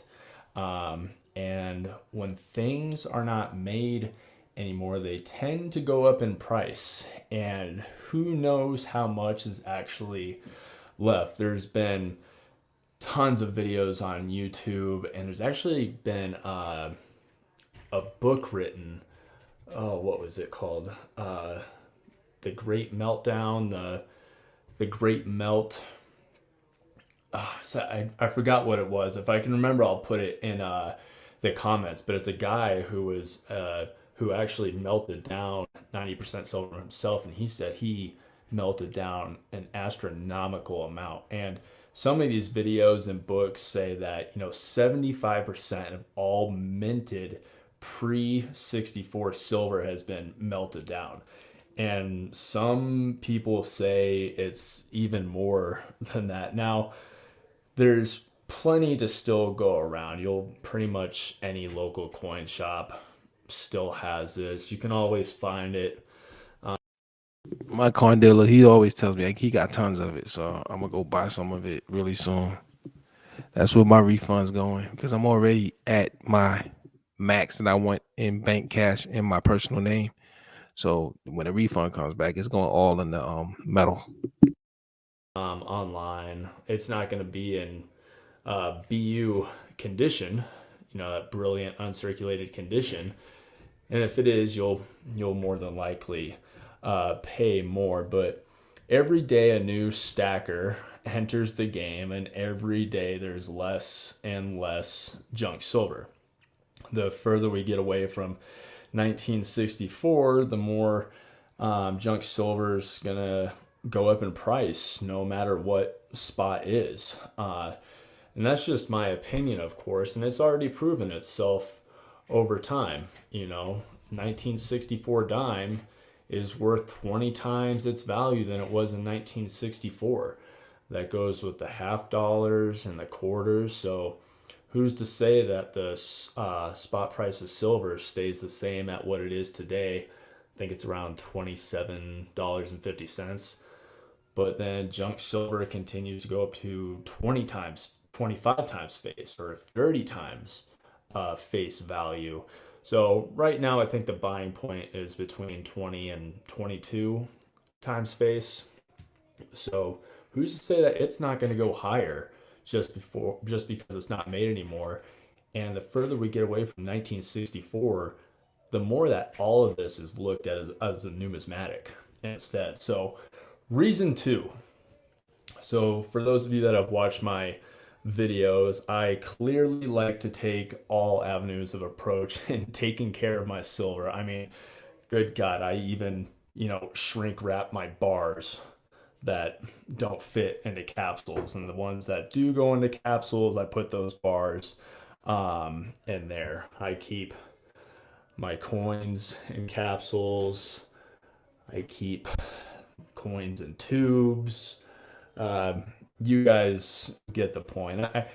And I do it for a reason. I do it if one day I'm forced to sell to someone, I don't have a buyer trying to lowball me saying, hey, there's a scratch on this coin or it's dented, so I'm going to give you $2 less than what it's really worth. So I believe in taking the time and the money to buy some capsules or tubes just to take care of your stuff. I mean, you buy insurance for your car and your house in case anything happens. So spending $1 extra on some tubes or capsules. It's cheap insurance for me. But I do not have to worry about any of that with junk silver. It's all been circulated, and it's 90%, so it's tougher than your 3.9s or 4.9s silver. So I can take this out and play with it, listen to the beautiful sound it makes when I splash it. It allows me to really enjoy my silver without having to take stuff out of its capsules or worry about fingerprints. I can just run my hands over this stuff. It's pretty much as worn as it's gonna get. Like I said, this is all already circulated stuff. I'm not worried about anything, and there's some pretty ugly ones in there as it is, but just like hearing that beautiful silver noise and being able to play with it. I don't have to bust these out of capsules and hold on them and worry about it being ruined. So my third reason, it's the best and only form of fractional silver in my eyes, and it allows me to grow my stack slowly. So I'll tell you why it's the best fractional, and then I'll kind of grow into why it builds my stack slowly. This is kind of a 2-in-1 thing right here. You guys know my opinion on silver sizes, anything less than an ounce. You know, the grams of silver, the 1/10 ounce pieces of silver, the 1/2 ounce, all in the 3/9 fine form. Premiums are just killer high, and the resale can be very difficult, and when you do resell it, you're probably not going to get that price that you're looking for. And like I said, it allows me to slowly grow my constitutional silver stack. Yes, that is my kid screaming in the background. Let's say I go buy a tube of Eagles or Maples and I have $15 in cash left over. Well, I can't get another ounce of silver, but I can buy 7 dimes with that. And if I'm doing that every time you go in or I go into an LCS, you'll slowly see that stack grow, and you're going to get the most out of your purchases when you're buying, you know, tubes of thing, and you're just slowly adding to this. And my final reason, and it might just be the treasure hunter in me, but I love the hunt.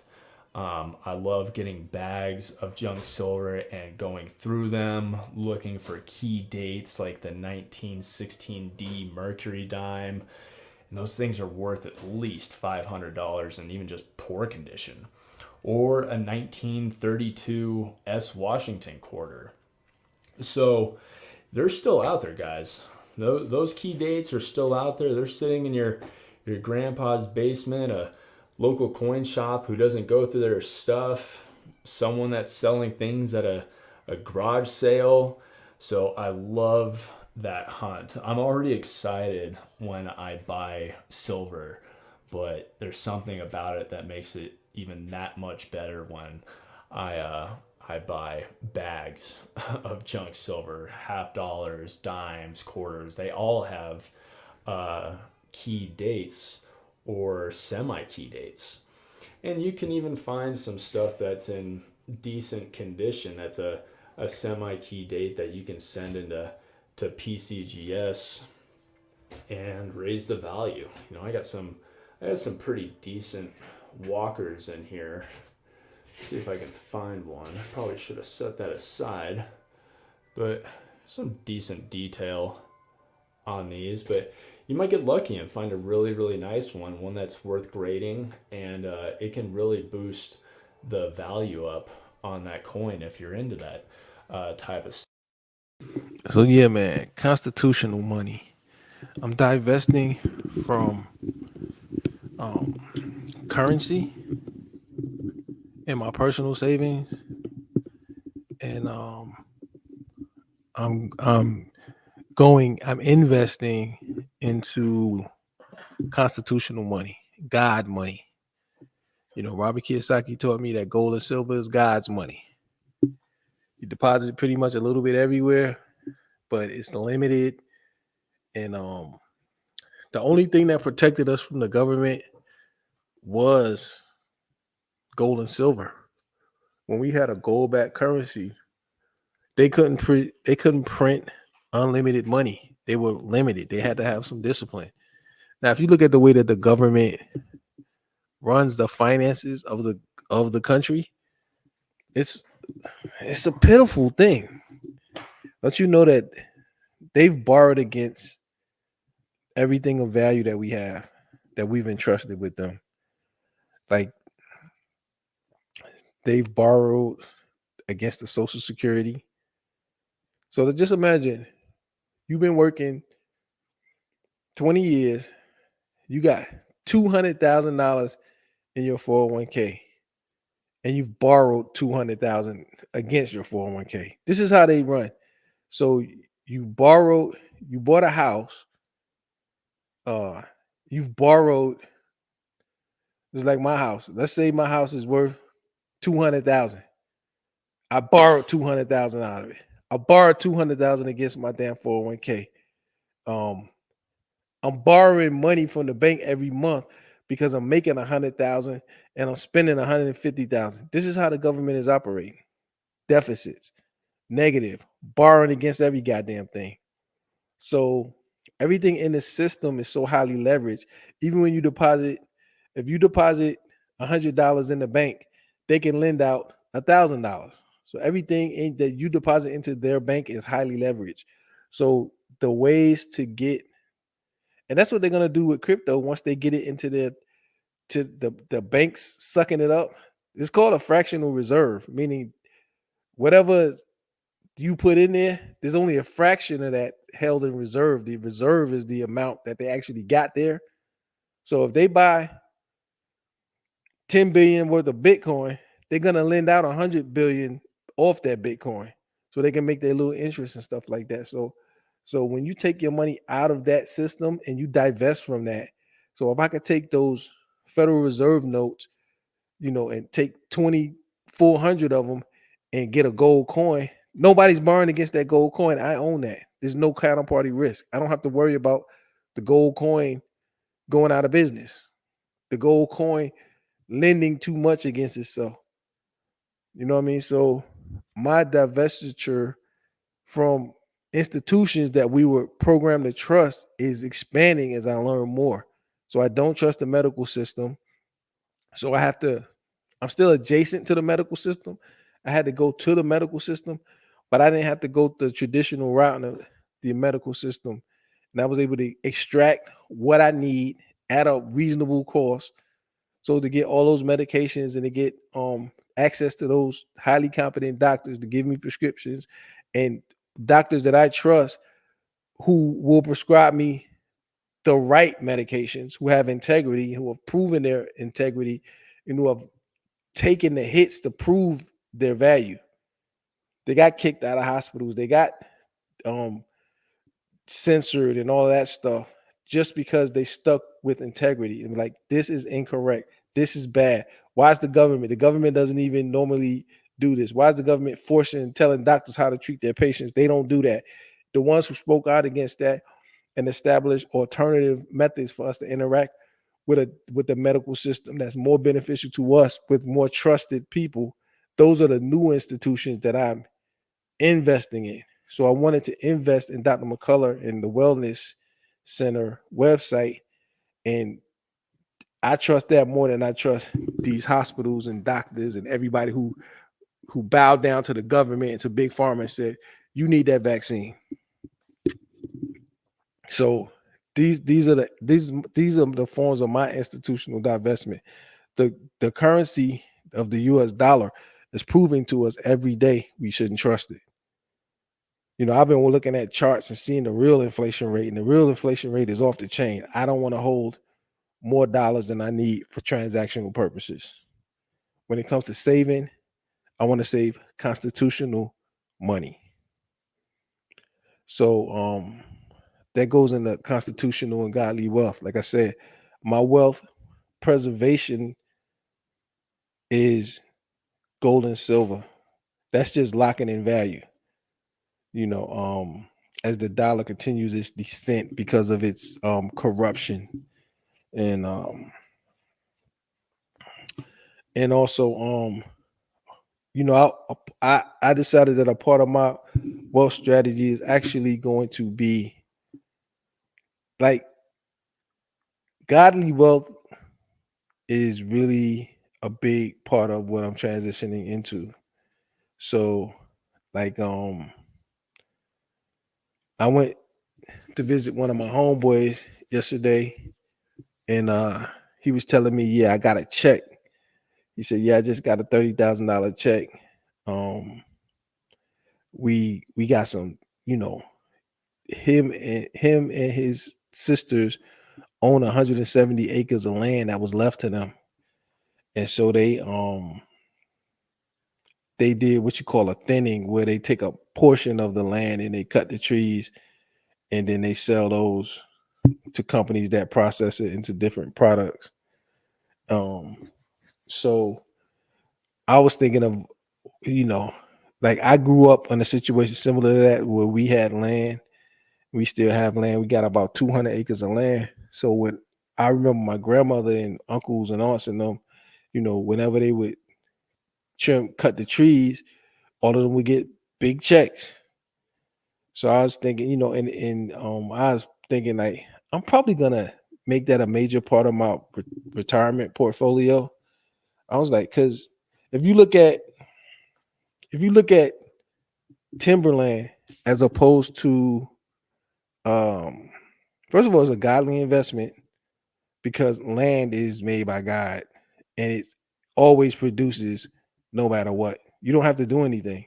Now you should do something if you want to produce, the most and the best healthy trees. You should replant, treat, thin, and manage your timberland.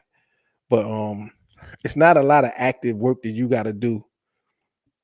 But it's a godly investment. So if we compare, if you spent your life, well, if I spent my life investing in timberland or investing in a 401k.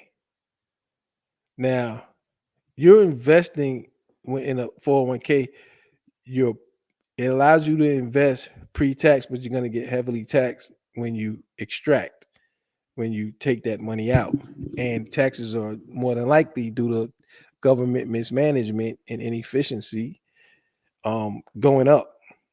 So if the tax rate is 30% now, it might be 40 or 45% by the time you retire.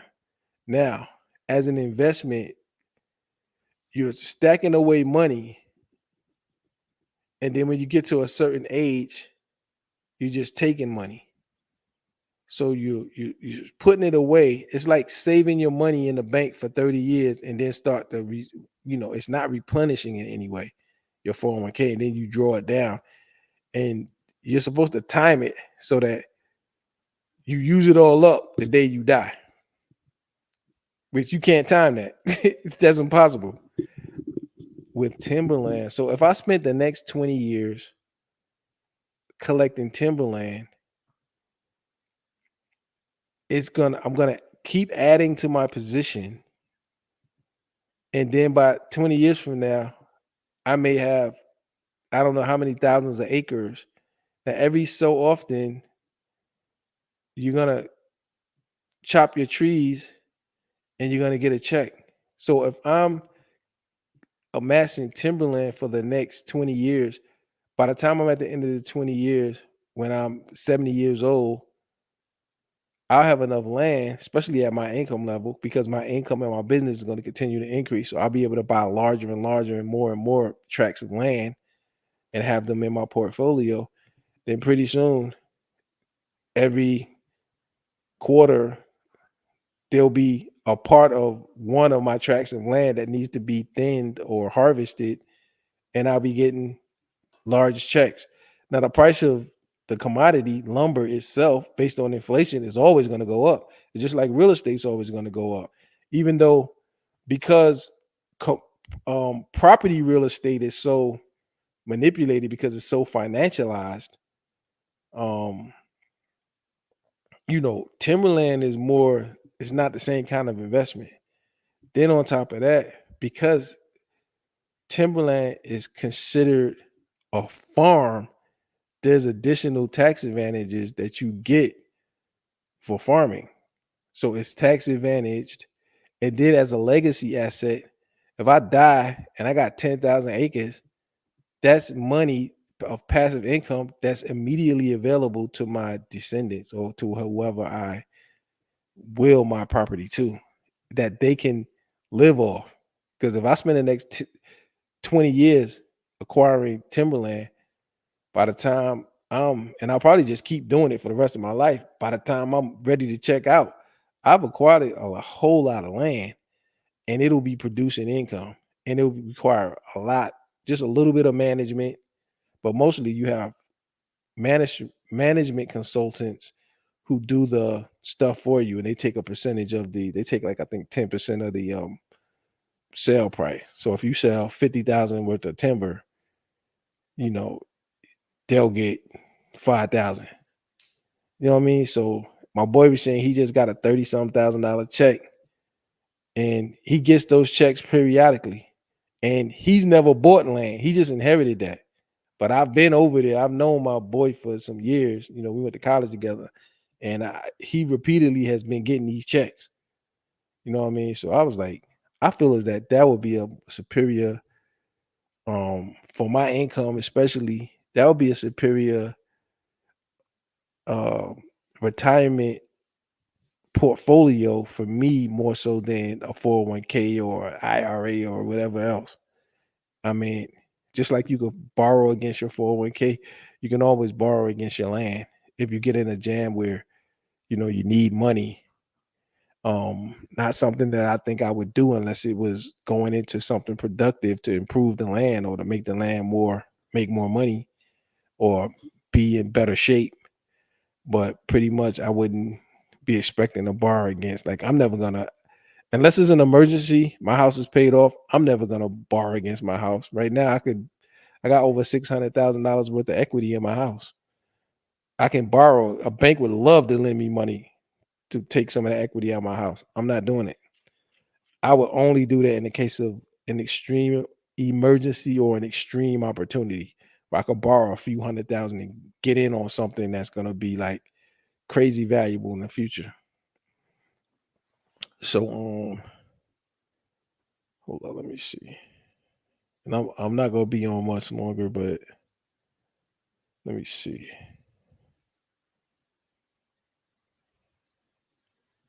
Give you a little bit of this. Everyone, how's it going? In my last video, I talked about the risks of owning forest land and how the unique attributes of a forest give it immense resiliency against various catastrophes that one could expect over time. And in that video, I made the claim at the end that timberland is the best method of creating and sustaining generational wealth, meaning wealth that lasts multiple lifetimes. I very much believe that, but it's important to understand that it's not a given. You have to do it with intent. So today I want to talk about what it means to have this intent and how you can transform your land into a form of generational wealth. And it really is generational wealth. Like, we still have the land that my great-grandfather left. My great-grandfather died in the 70s, like in I think the late 70s. We still have hundreds of acres of land that he left that has been paying his children, who most of them died off. Now that's paying the next generations and stuff like that. So it's really, if you organize it correctly and you know what you're doing, you have good advisors, is really a really excellent form of generational wealth.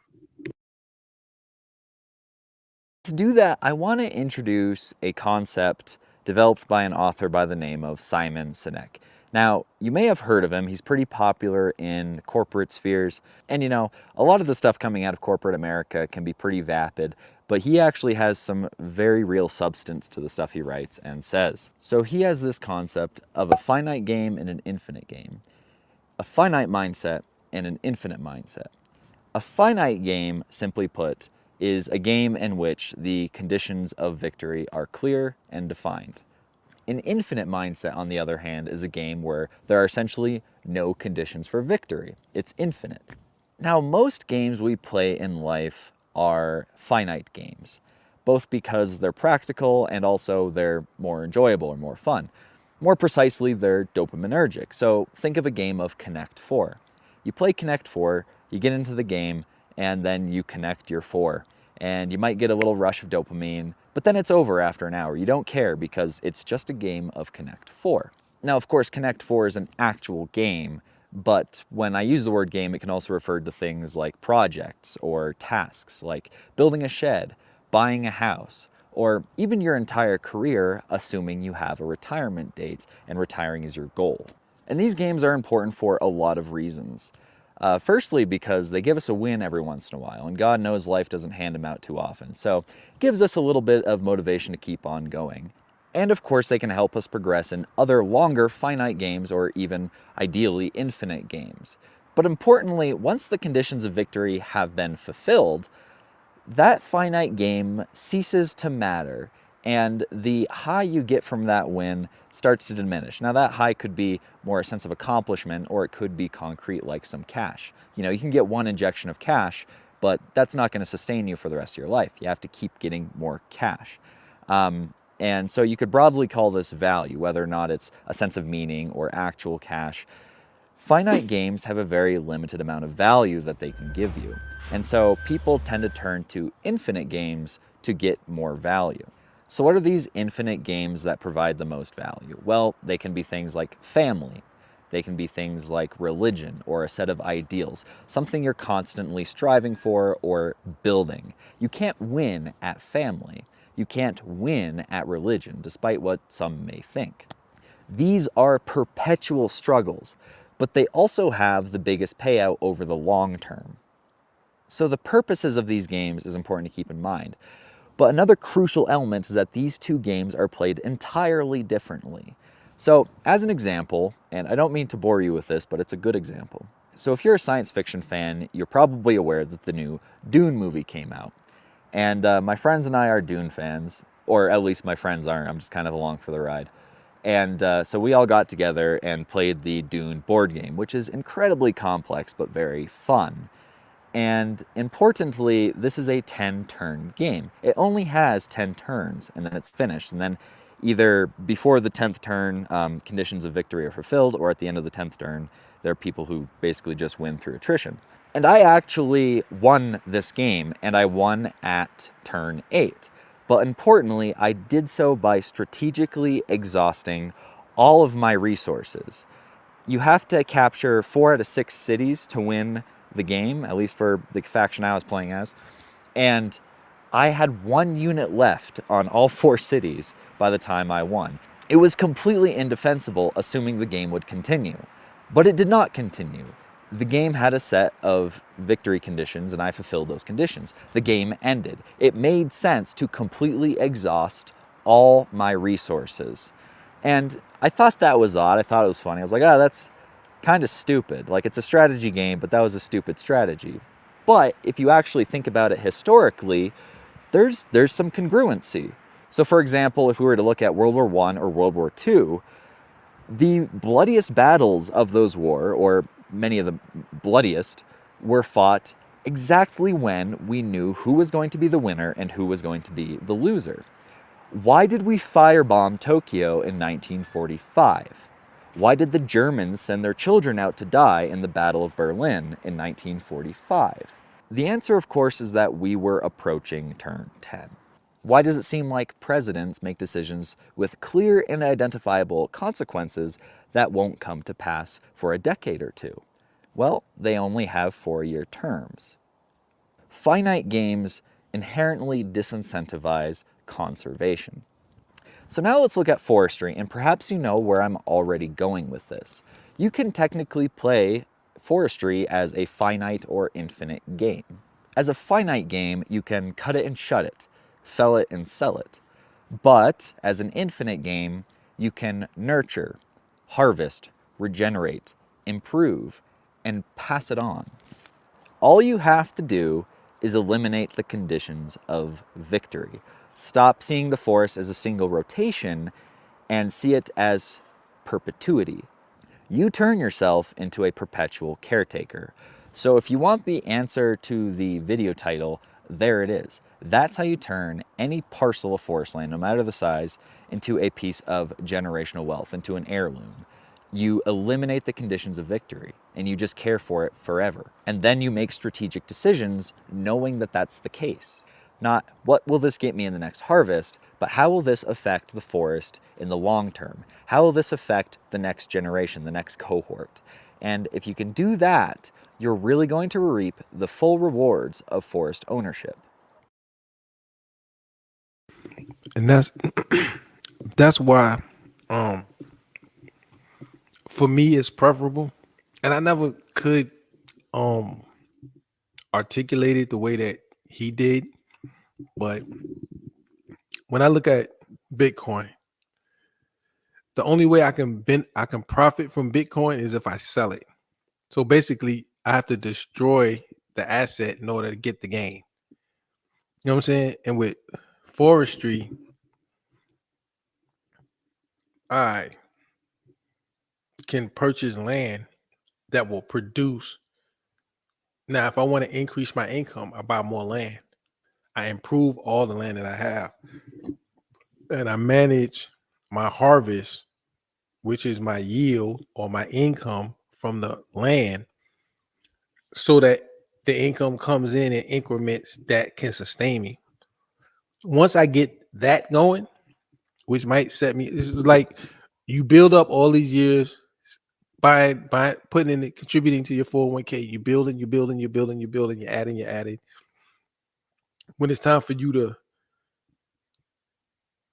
get paid off that, you destroying it because it's a savings account of paper assets that you're winding down now. It's like if you save 100,000 and then you start, okay, now I'm gonna take 5,000 a month. You're eventually gonna deplete the asset. So when you're talking about a perpetual asset, when you get godly wealth in the form of land, farms, stuff like that, even real estate, you're getting something that's constantly feeding you, regenerative. And so for me, the Bible does say a good man will leave something for his grandchildren. So what my great grandfather left for me certainly benefited me. So when they say a perpetual caretaker, my great grandfather took care of me from beyond the grave. He provided me with land, good, clean, safe, pristine land for me to farm on, which I did coming up, for me to live on, for his children, my grandmother. He left enough land for a whole generations. You know what I mean? I want to do that. So I gotta start building up. So what I'm doing will take care of me, and then it will take care of future generations. All I got to do is give them the knowledge, leave them the land, give them the knowledge, and teach them the game and to keep playing this game. If you play this game, when you die, you gonna leave double. And we can get perpetually more wealthy, generationally. So that's how I'm planning to make a timberland. I thought about real estate, but I don't want to deal with like single family houses. I don't want nobody calling me talking about the thing is broken or to need a new roof. Or look, them trees gonna grow. God's gonna water the trees. They're just gonna grow. Therefore, you look around, then all you got to do, harvest, replant. Do a little bit of maintenance, make sure the trees stay healthy. Keep doing it and keep buying more land. And you will get some big checks. Big checks. So in my 50th year of life, now I'm planning for the 70-year-old Lord hybrid. I want the 70-year-old Lord hybrid to have more options to not do nothing. So if I spend the next 20 years instead of putting it into this, because everybody's like, you need an IRA, you need a Roth, you need this, you need that. I'm gonna buy some trees. I'm gonna buy some land and some trees. That's what I'm gonna do. And by the time I'm 70, we'll be harvesting probably twice a quarter. And the cost of wood pulp that's now is gonna be a lot more because we can depend on our government to create inflation. So this also inflation proofs my retirement, and it's a tangible asset that can be passed on. So I'm looking to build for future generations. I'm looking to be a perpetual caretaker. I'm looking to build real generational wealth. So it's like I said, well, in my Sovereign SPI little clip that I like to play. The freedom bell ring got me fly like a free, fly like an eagle. Let's go! Free! Let's go! The last line on that says, acquire income producing legacy assets. Stuff that's going to pay me, pay my kids, pay their kids. Income producing legacy assets. So I took the first 3 steps already. The freedom bell ring got me fly like a free, fly. Leave job. The freedom bell ring got me fly like a free. Build company. The freedom bell ring got me fly like a free, fly. Create large business income. I've done those first 3 steps. Now it's time for me to take this income that I've created and acquire those legacy assets, those income producing legacy assets. That's the final part of your wealth building strategy if you're looking to create generational wealth. People don't even understand true generational wealth because these dudes think, oh, I got an NFL contract. I done made $40 million. I got generational wealth. No, you just had a $40 million contract. The motherfucker that owned the team got generational wealth because after you old and dead, it's going to be another nigga just like you bouncing the basketball for that same white man's kids. Like Dr. Jerry Buss.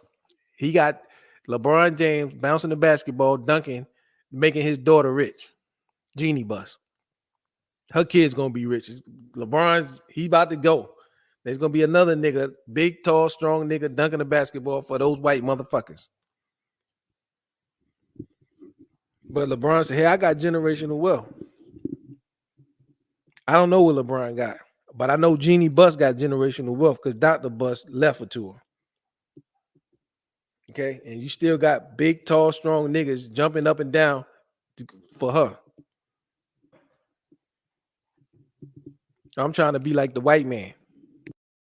And maybe you don't want that. Maybe you want to manage your land as a finite game. That's your prerogative. It is your land after all. But I do caution you. Timberland, I think, is an inherently infinite game. And when you mix a finite player with an infinite game, it usually doesn't turn out very well. So let's take one of my favorite examples of this. The war in Afghanistan. So why did we lose in Afghanistan? Now, you can clearly take issue with that and say that we didn't actually lose. We had a clear set of conditions of victory, we fulfilled those conditions, and then we left. And that's reasonable, but it's also kind of my point.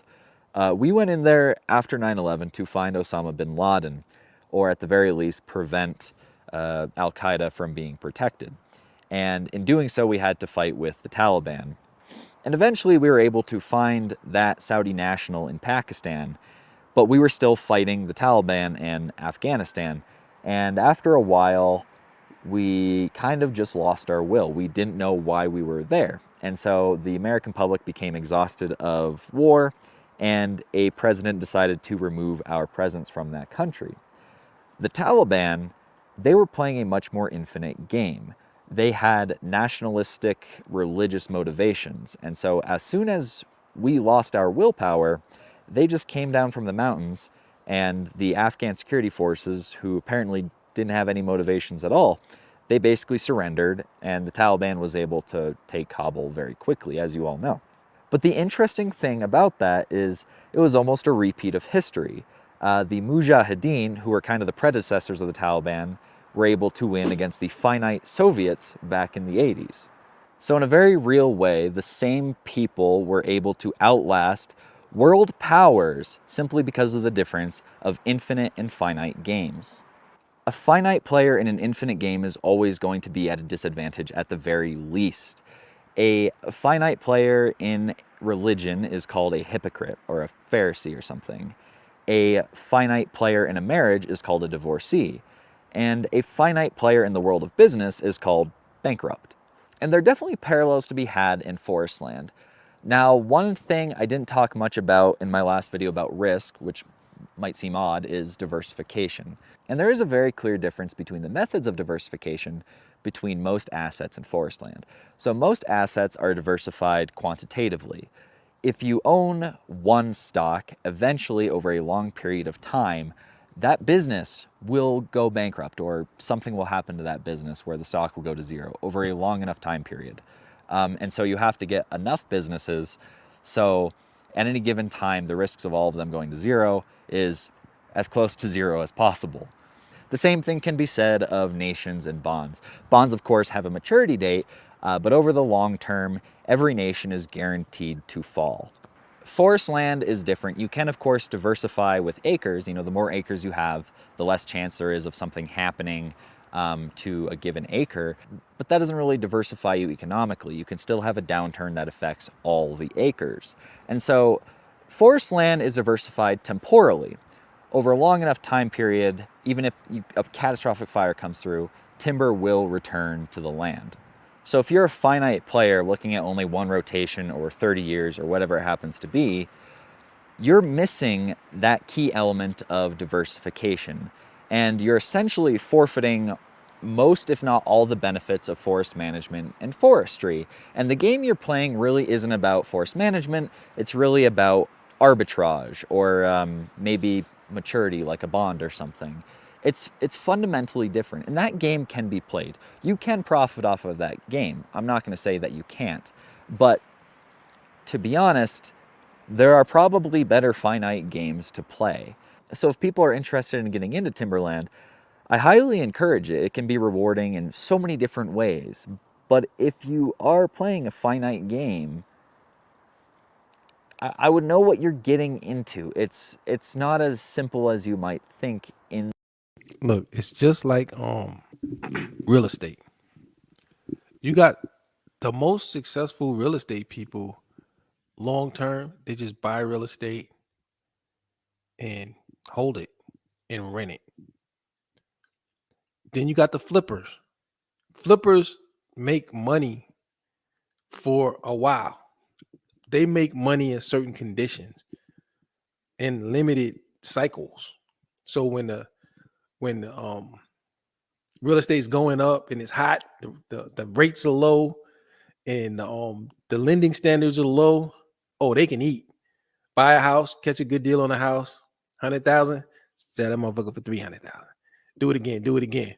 But eventually they're gonna be left holding the bag because they're gonna buy something, then the shit gonna crash, then they're gonna be fucked up. And that's usually what happens to the flippers. So when he's talking about finite and infinite game players, real estate is an infinite game that some people call flippers play as a finite game. They'll always lose eventually. The people, Robert Kiyosaki been buying real estate for 40 years.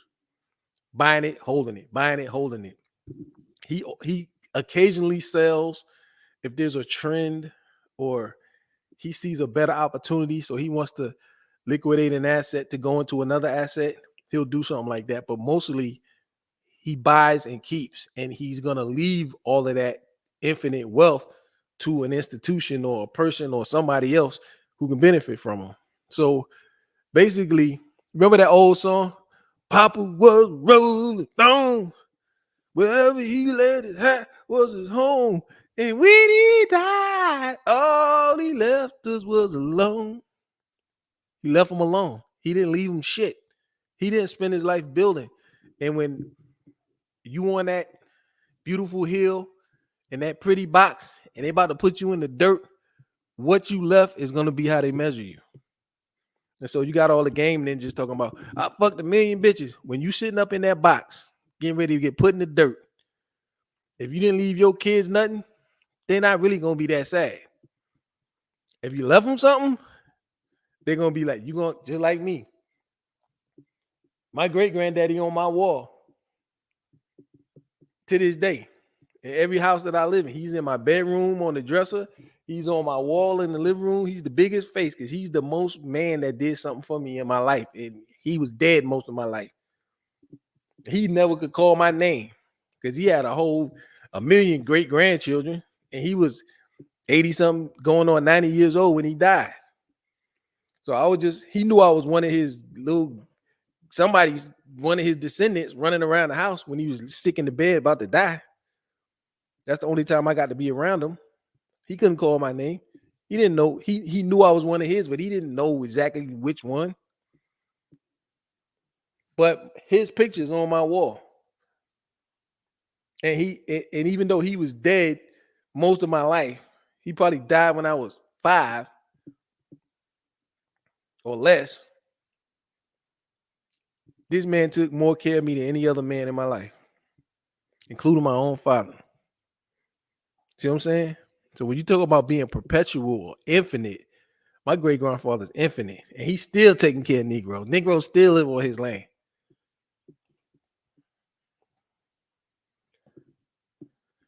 So anyway, yeah, I just wanted to, those are the type of investments that I'm planning with my retirement. I'm not planning on giving these bankers none of my shit.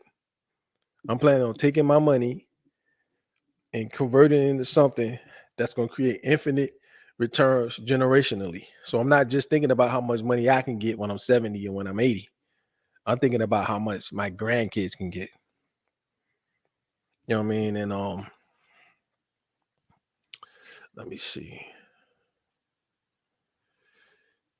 I think we'll close out on this. I think Americans, we need to get into this right here. You see that? Y'all better start reading this right here, bro. And this is what we're gonna close out reading. We ain't even gonna read the full Constitution. I just want to go into the things they said. Then we gonna be up out of here. Where this book at? Constitution ain't that big. We're gonna start with George Washington and what he said. So this is what you're looking at, was what I'm gonna read. The power under the Constitution will always be in the people, which we as the people, we haven't done our job. It is entrusted for certain defined purposes and for a certain limited period to representatives of their own choosing. Okay, let's go back to that to help me break this down. What he's saying. The father of America, George Washington. These are his words. The power under the Constitution will always be in the people. That means you American citizens have the power. It is entrusted for certain defined purposes. That means the power we entrusted for certain little things, certain defined. That means very limited in scope, the federal government powers. And for a certain limited period. Meaning we'll trust you only for this little bit of time with these few little tasks that we need you to do for us. To representatives of their own choosing, and whatever it is executed contrary to their interests or not agreeable to their wishes, their servants can and undoubtedly will be recalled. Okay? This is the father of our nation speaking directly to us. He knew he wanted us to have this information. So what he's saying, I know those people that go to Congress, they think they all big and I'm the senator from Kansas. No, you're my servant, nigga. And if you don't do what I want you to do, we're gonna bring you back and fire your ass. That's what he's saying. Now, you will often hear a man that I like, Mr. Vivek Ramaswamy, say there's 3 branches of government and not 4. Okay? So let's think about the people that's violating the brother P. Diddy's rights.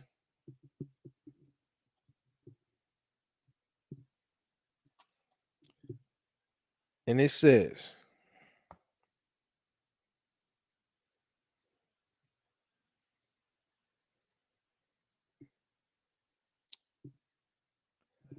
the power under the Constitution will always be in the people. It is entrusted for certain defined purposes and for a certain limited period to representatives of their own choosing. What that means is the only people in the government who have power under the Constitution are the people who we elect to represent us.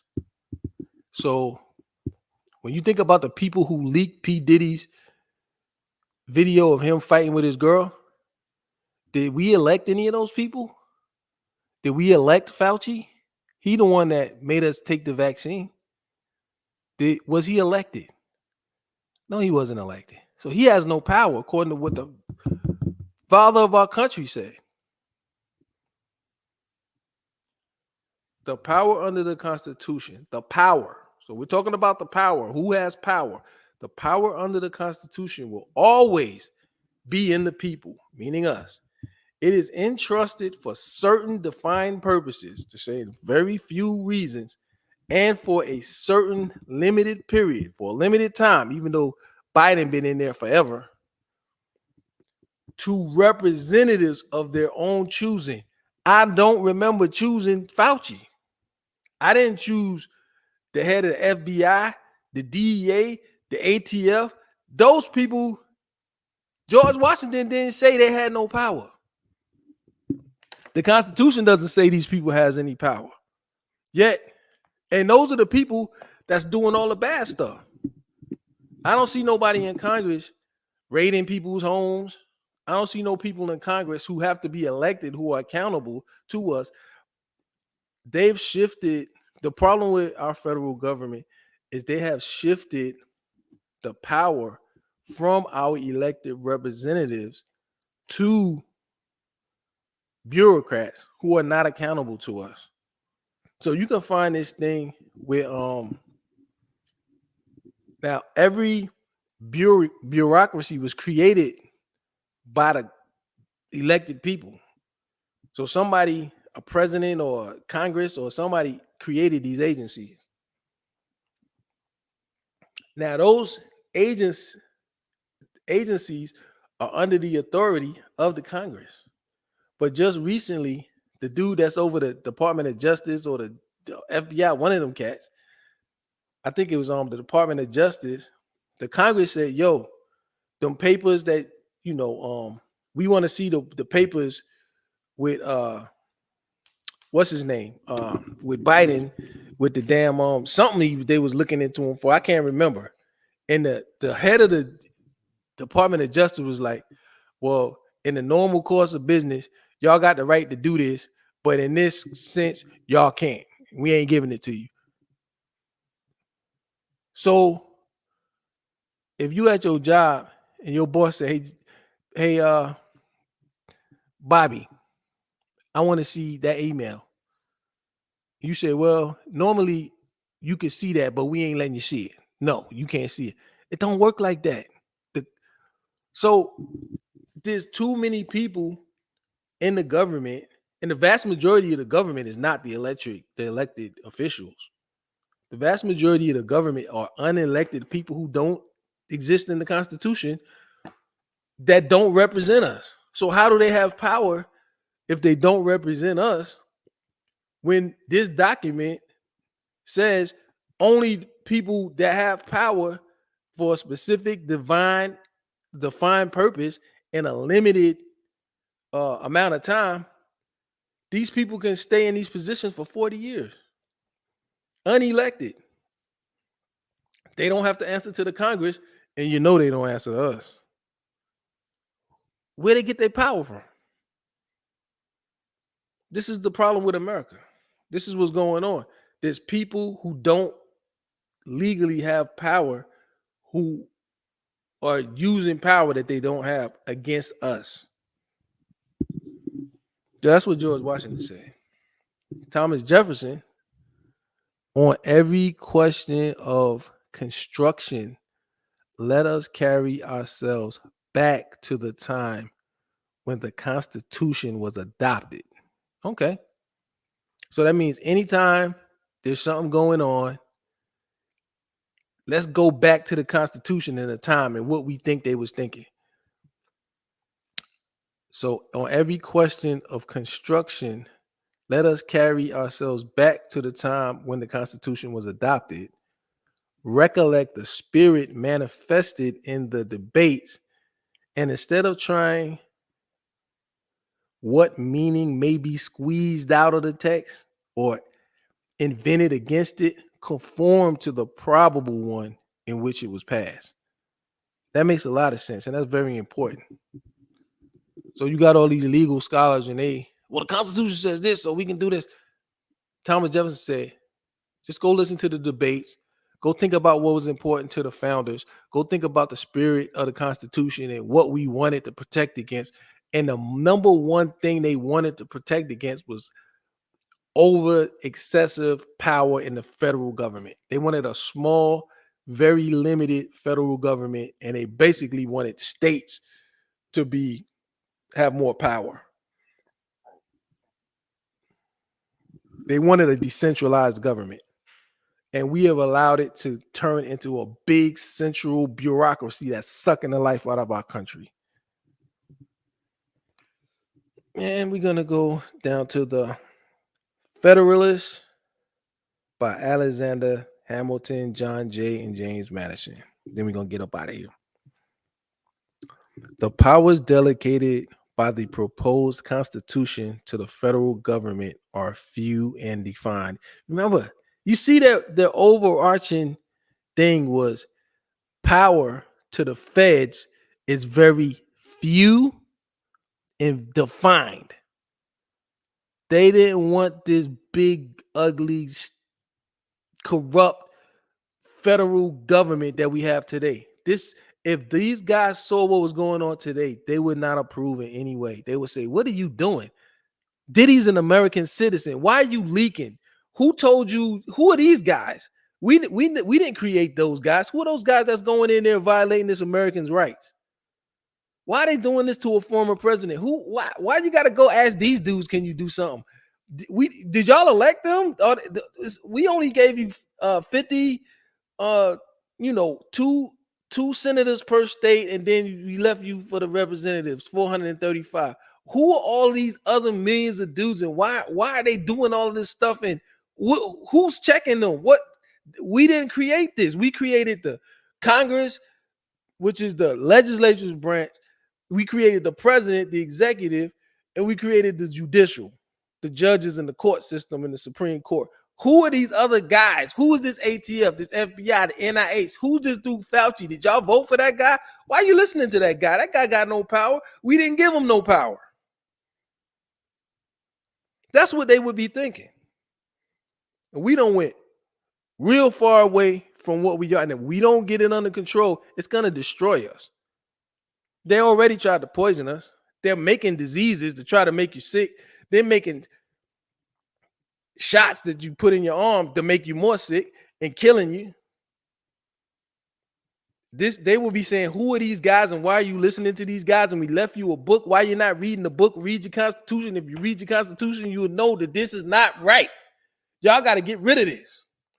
And if the people you electing, you need to tell them to go up there and get rid of them. And if they don't do it, y'all need to do it.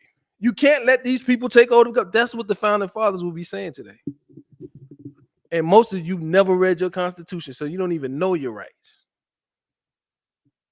And they're being taken away from you.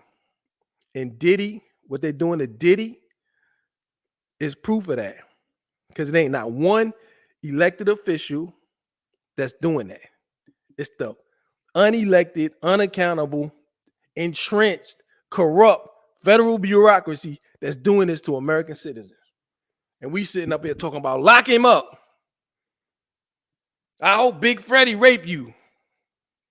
go to jail.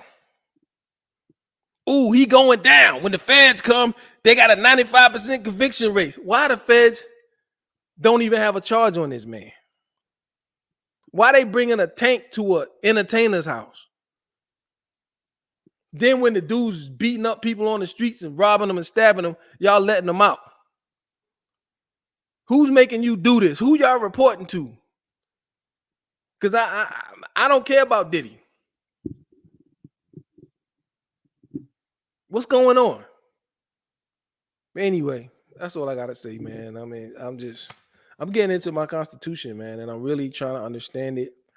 And we're gonna talk about taxation, money, and I'm gonna really do my studies and do more studies on the Constitution to understand it, because I just need to know my rights, and I need to help people understand their rights. But anyway, I guess that's it for today, man. Appreciate all 6 of y'all and everybody who came through. You know what I mean? And we up out of here. It's your boy Hybrid, and I'm out this bitch. What the fuck you know about what I need on my mind, motherfucker? Now go home and get your fucking shine box. Suck a dog dick, nigga. Fuck you, nigga. I hate you. I hate you too, little nigga.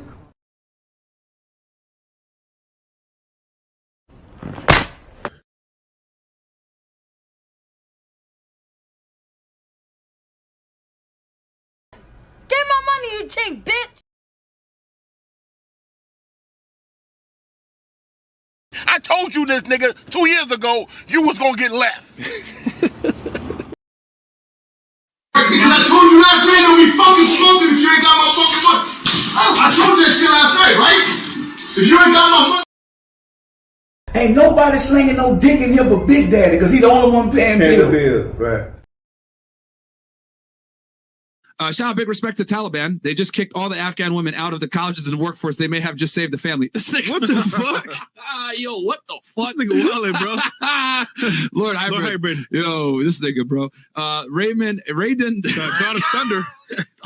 Taliban. Yo, y'all got no chill in the chat, man. You ain't black. Somebody's gonna be heartbroken, bro. Somebody's dream ain't gonna come true. Somebody gonna have to get back on that horse. Somebody might have to start back over. You see? Somebody gotta go back to that end of the line. I want all the cars. I want all my niggas with the cars. I want all the hoes. I want all the jewelry. We popping bottles. What the fuck you do that for? I mean, discipline is doing what you hate to do, but do it like you love it. Doing what you hate to do, but do it like you love it. That is a great quote. God will multiply your blessings. You are a great person, a great grandson, a great son, and a great friend. God will, multiply your blessings. He has extra money, so he's, oh, sure, here, yeah, let me loan you this, let me give you this, because I've got more than I need. You are so dumb. You are really dumb. For real. Hey, Pookie, you clean yourself up, man. Maybe I'll give you a job. All right, man. Yo, man, you wanna buy a turkey? You wanna buy a turkey? SP motherfucking I. Oh, wow. I told you this, nigga. In business, the goal is for you to become independent and be the boss, take the responsibility, and also get the profit. I ain't got no motherfucking boss. SP motherfucking I. The freedom bell ring got me fly like a free, fly like an eagle. Let's go! Free! Let's go! Again with the money? Yeah, again with the money.